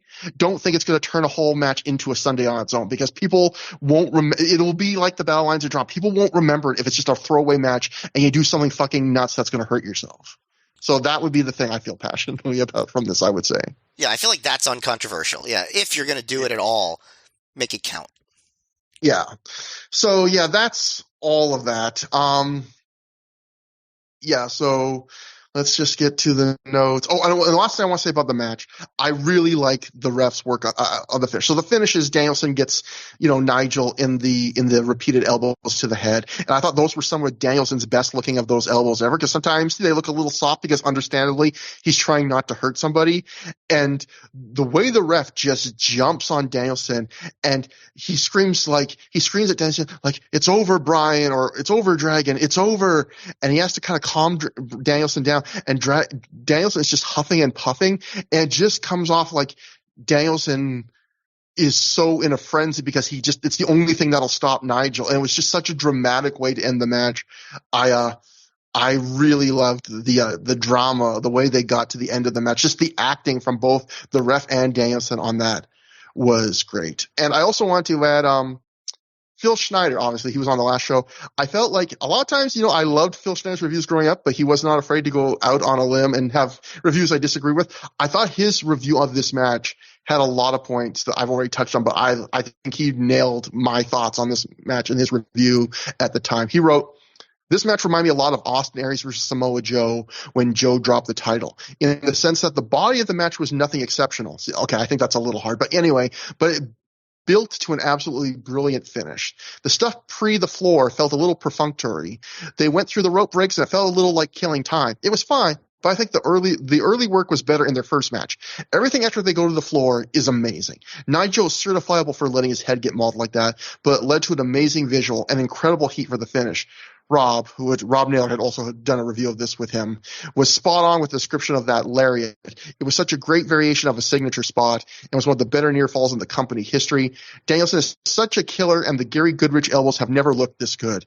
I really think after this match that Nigel could carry the promotion as champ, and that is something I wouldn't have thought before this. So, yeah, I think that's dead on about all those points there. Yeah, you can't say that Nigel losing didn't help him get over more, because he absolutely was a much bigger star after this match than he was before it. So, yeah, after the match, the crowd chants "asshole." And they were pretty positive to Danielson before and during the match, except in the key moments where he was healing them. But they were chanting "asshole" at the finish. Someone, like I said earlier, throws a bottle and hits Danielson in the head with it. Now we go to the Observer notes. Dave reviewed this match. This was one of the rare ROH matches where Dave actually made out his way to review this match way after the fact. He wrote, "When the Liverpool DVD comes out, which should be any week now, if you are voting for match of the year this year, you have to somehow get a tape of that bout. I'm not saying it's a winner, but it's a match you have to see. To me, it's the second best ROH match I've seen this year. The 6-man tag from late March with the Dragon Gate guys was number one. McGuinness stepped it up, and it may have been the best Danielson performance I've seen. Keep in mind, I've heard the Kenta match from New York is even better." I wonder if he heard that from one Matt Feuerstein. Anyway, it was so psychologically awesome, but also insane at the end. What made the match was also the worst thing. McGuinness was pulled and intentionally smashed his head hard against the post four times in order to open himself up hard way. It was sick because I can't recall anyone ever cracking their head open on the post as hard. I can, but it was Nigel McGuinness. Exactly. Dave exposing his lack of knowledge of 2003 ROHB shows, or maybe 2004. I'm not doesn't have an in-depth knowledge of Cody Hawk matches. When McGuinness got back in the ring all bloody, the place went nuts and had the aura of one of those 90s Budokan Hall main events. The guys then started butting heads like rams, and they were doing it hard enough to open McGuinness up worse. Danielson got cat mutilation, and McGuinness teased he would tap. Since he was out of rope breaks, he escaped, but then Danielson hit him with 34 elbows to the head on the ground before McGuinness acted as though he was knocked out. And I love that that's such a Dave Meltzer thing. He literally counted 34 elbows. And the ref dived in to stop it like a UFC match. I'd go 4 3/4 stars on it, and it's really a must-see. Inside the ring, Danielson placed the part of a working world champion better than anyone. Gabe Sapolsky believes the McGuinness versus Danielson match from Liverpool, after watching it back on tape, was the company's best match this year. And it's not like there isn't heavy competition. Dave would go on. This ends the pure title, which Gabe Sapolsky booked along the lines of the FTW title that Paul Heyman did for a year in ECW, always with the idea it was a short-term gimmick. Basically, the title was a way to get heat on count finishes, and he figured that had run its course. So yeah, this is also the end of the pure title in the Gabe era. And in fact, for the rest of the Gabe era, we're back to 2 titles. I mean, occasionally they'll bring in the FIP heavyweight title and have that, but really, in terms of ROH titles, this is the end of a secondary title until the TV title, which comes after Gabe. But does that line make sense to you, that the pure title existed to get heat on count-out finishes? I don't think that was really a thing until Nigel. And Ring of Honor regular matches don't have countouts. So, like, right. If that was the goal, like, they're not going to be able to capitalize on it anymore because other than pure matches, they don't have countouts. But it's interesting in the sense of, I feel like, Gabe's gone on record that he doesn't really like the idea of a mid-card title in wrestling. Like, he doesn't like the idea of a singles title below the world title that isn't as important. But I think he has shown he likes the idea of the 2 competing world titles, like the FTW title kind of was, where it was Taz like, this is the most important title because I have it.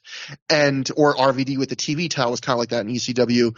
And you could tell, like, right from the start of the pure title, he was always trying to set up like a feud between the pure champion and the world champion. Like the AJ Styles thing, he immediately, when AJ became the first pure champion, he was setting it up with like tension between him and Joe, the world champion. But obviously AJ immediately gets pulled during the Feinstein scandal. Then when Joe becomes pure champion, it felt like he was kind of starting to tease that, but then they kind of just dropped that. And I feel like this is the only time they actually kind of lived up to Gabe's vision and it came to fruition. So maybe that's why, and maybe Gabe was like, I finally got to do the thing I've always wanted to do with the pure title, which is have the pure champ feud with the world champ. And now that I've done that, I can get rid of it. How do you feel about that philosophy, though? Because, like, I grew up, with 80s and 90s WWF, where, like, the Intercontinental title was absolutely a mid-card title. It'd be like sometimes like the second match on a pay-per-view. So that just seems normal to me. Like, that there's a world title and there's a secondary singles title that's lower status. But, some guys on the rise will fight for it. And it's interesting to see people that kind of came up in a different mode have a different mindset about that. Like, that title shouldn't be considered lower than other titles. How do you feel about that? I feel like, I grew up on the same wrestling you did, like WWF. I mean, we're based almost the same age. Like I grew up like Intercontinental title. Yeah, I'm a big fan. I feel like if you have a big roster, I'm a fan of one mid-card title. Like, I'm not necessarily a fan of like the US and the TV title or the Intercontinental and the European. I'm a fan of that one mid-card title, which is kind of like the title back. I think for both of us, probably like the peak of our fandom as kids was probably when the Intercontinental title was kind of like, this title is going on the guy that's earmarked to be the next big thing. Like, we're putting this on the Warrior. Or Shawn Michaels, yeah. Yeah, Ultimate Warrior, Bret Hart, yeah, exactly. And so I feel like titles do have. I guess the thing I would ask you though is, like, did Ring of Honor have a big enough roster to support a mid-card title like that? Because I feel like Ring of Honor was always, by its nature, they were always trying to keep like 10 different guys all kind of at the main event level so that they could, depending on who was available. Like, with a company like that couldn't even really do the ranking system consistently, like, is a mid-card title tenable there in the way it is when you have like a big WWF size regular full-time roster? Probably not. Yeah. But I mean, the pure title was an interesting, experiment. I I think it was worth it just for what it did for Nigel. I think Nigel was the one guy with the cheating that really came up with a fun twist, and I think it helped him, and it made the title important. But I do think that after him, the thing he did that made the title interesting and special, if you couldn't just repeat that with the next champion, I think that would seem just too retready. At that point, where do you take the title after Nigel? So I do feel like in a way, the title did kind of have run its course at this point. So after the match, you can see a front row fan like throw the water ball, hit Danielson in the head. Danielson dares the fan to get in the ring, and then he says, if you get in the ring, I can legally kill you, which I don't think is true. No, it's not true. You can't do that. That's not how it works. I just love the Danielson's like, unless England has some crazy ass laws, I don't think it's true. Like maybe what he was trying to say is like, if you step into the ring, I can legally defend myself. But I think he said like, I can legally kill you. I think he was just being a heel. I know, but I just it's one of those things that just made me laugh. But the camera then focuses on a blood-drenched Nigel struggling to get to his feet as the crowd begins to chant for him. Nigel grabs a mic and says, all these pathetic Englishmen think you're a pretty tough guy. But then he says, that probably was the hardest world title match I've ever had. He says he thinks Nigel deserves one more shot at the now unified ROH championship. And if Brian can get through past whoever he has to face for the title tomorrow, he's offering Nigel one more title shot. The crowd chants one more time. Nigel grabs the mic. He says, he says, one more time, I'll kick this Yankees ass. Sunshine, you got it. Nigel leads the crowd in ROH chant. We then get a still shot of Austin Aries landing awkwardly on a reverse Rana during the tag title match tonight. A Gabe voiceover tells us that ROH has late breaking news. Austin Aries has injured his ribs on the move and that he's been rushed to the hospital, which puts many matches for tomorrow night in question. Gabe says tomorrow is sure to be anarchy in the UK. And then we cut to a bloody Nigel McGuinness backstage, who says that was the toughest match of his goddamn life. He didn't take the title belt, but he took his pride and his respect for the business. At St. Paul, Minnesota, he's going to bring that and more. And for some reason, just the fact, I know that's where the next Danielson-Nigel match is, but just I love the idea after this dramatic London match, he has the reference, it's all going to come to head at St. Paul, Minnesota. Like, what the fuck? But, hey, yeah, it's the state capital, man.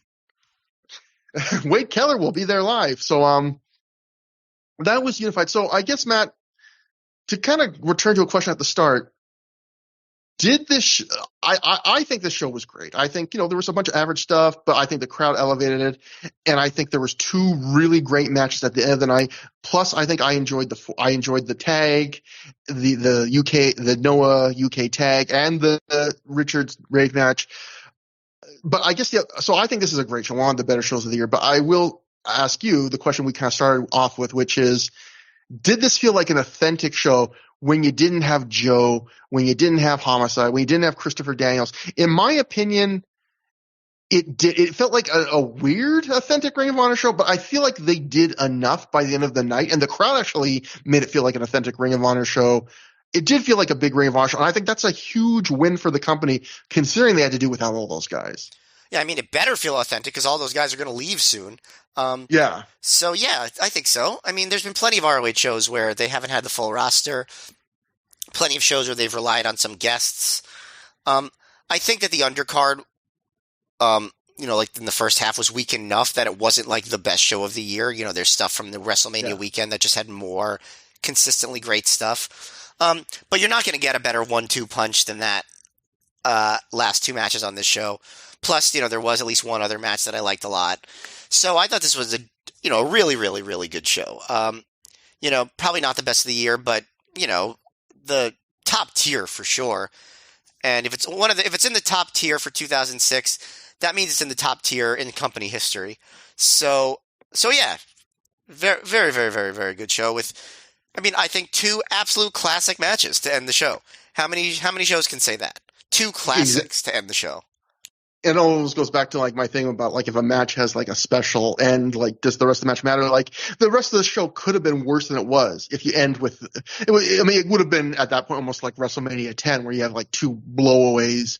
But I think it's more than WrestleMania 10 undercard. Yeah. But at the same time, I'm the sort of person that would rather I'd rather pay for a show that had two unbelievable matches than just like 7 good matches. You know what I mean? Like, Yeah, I agree. I agree.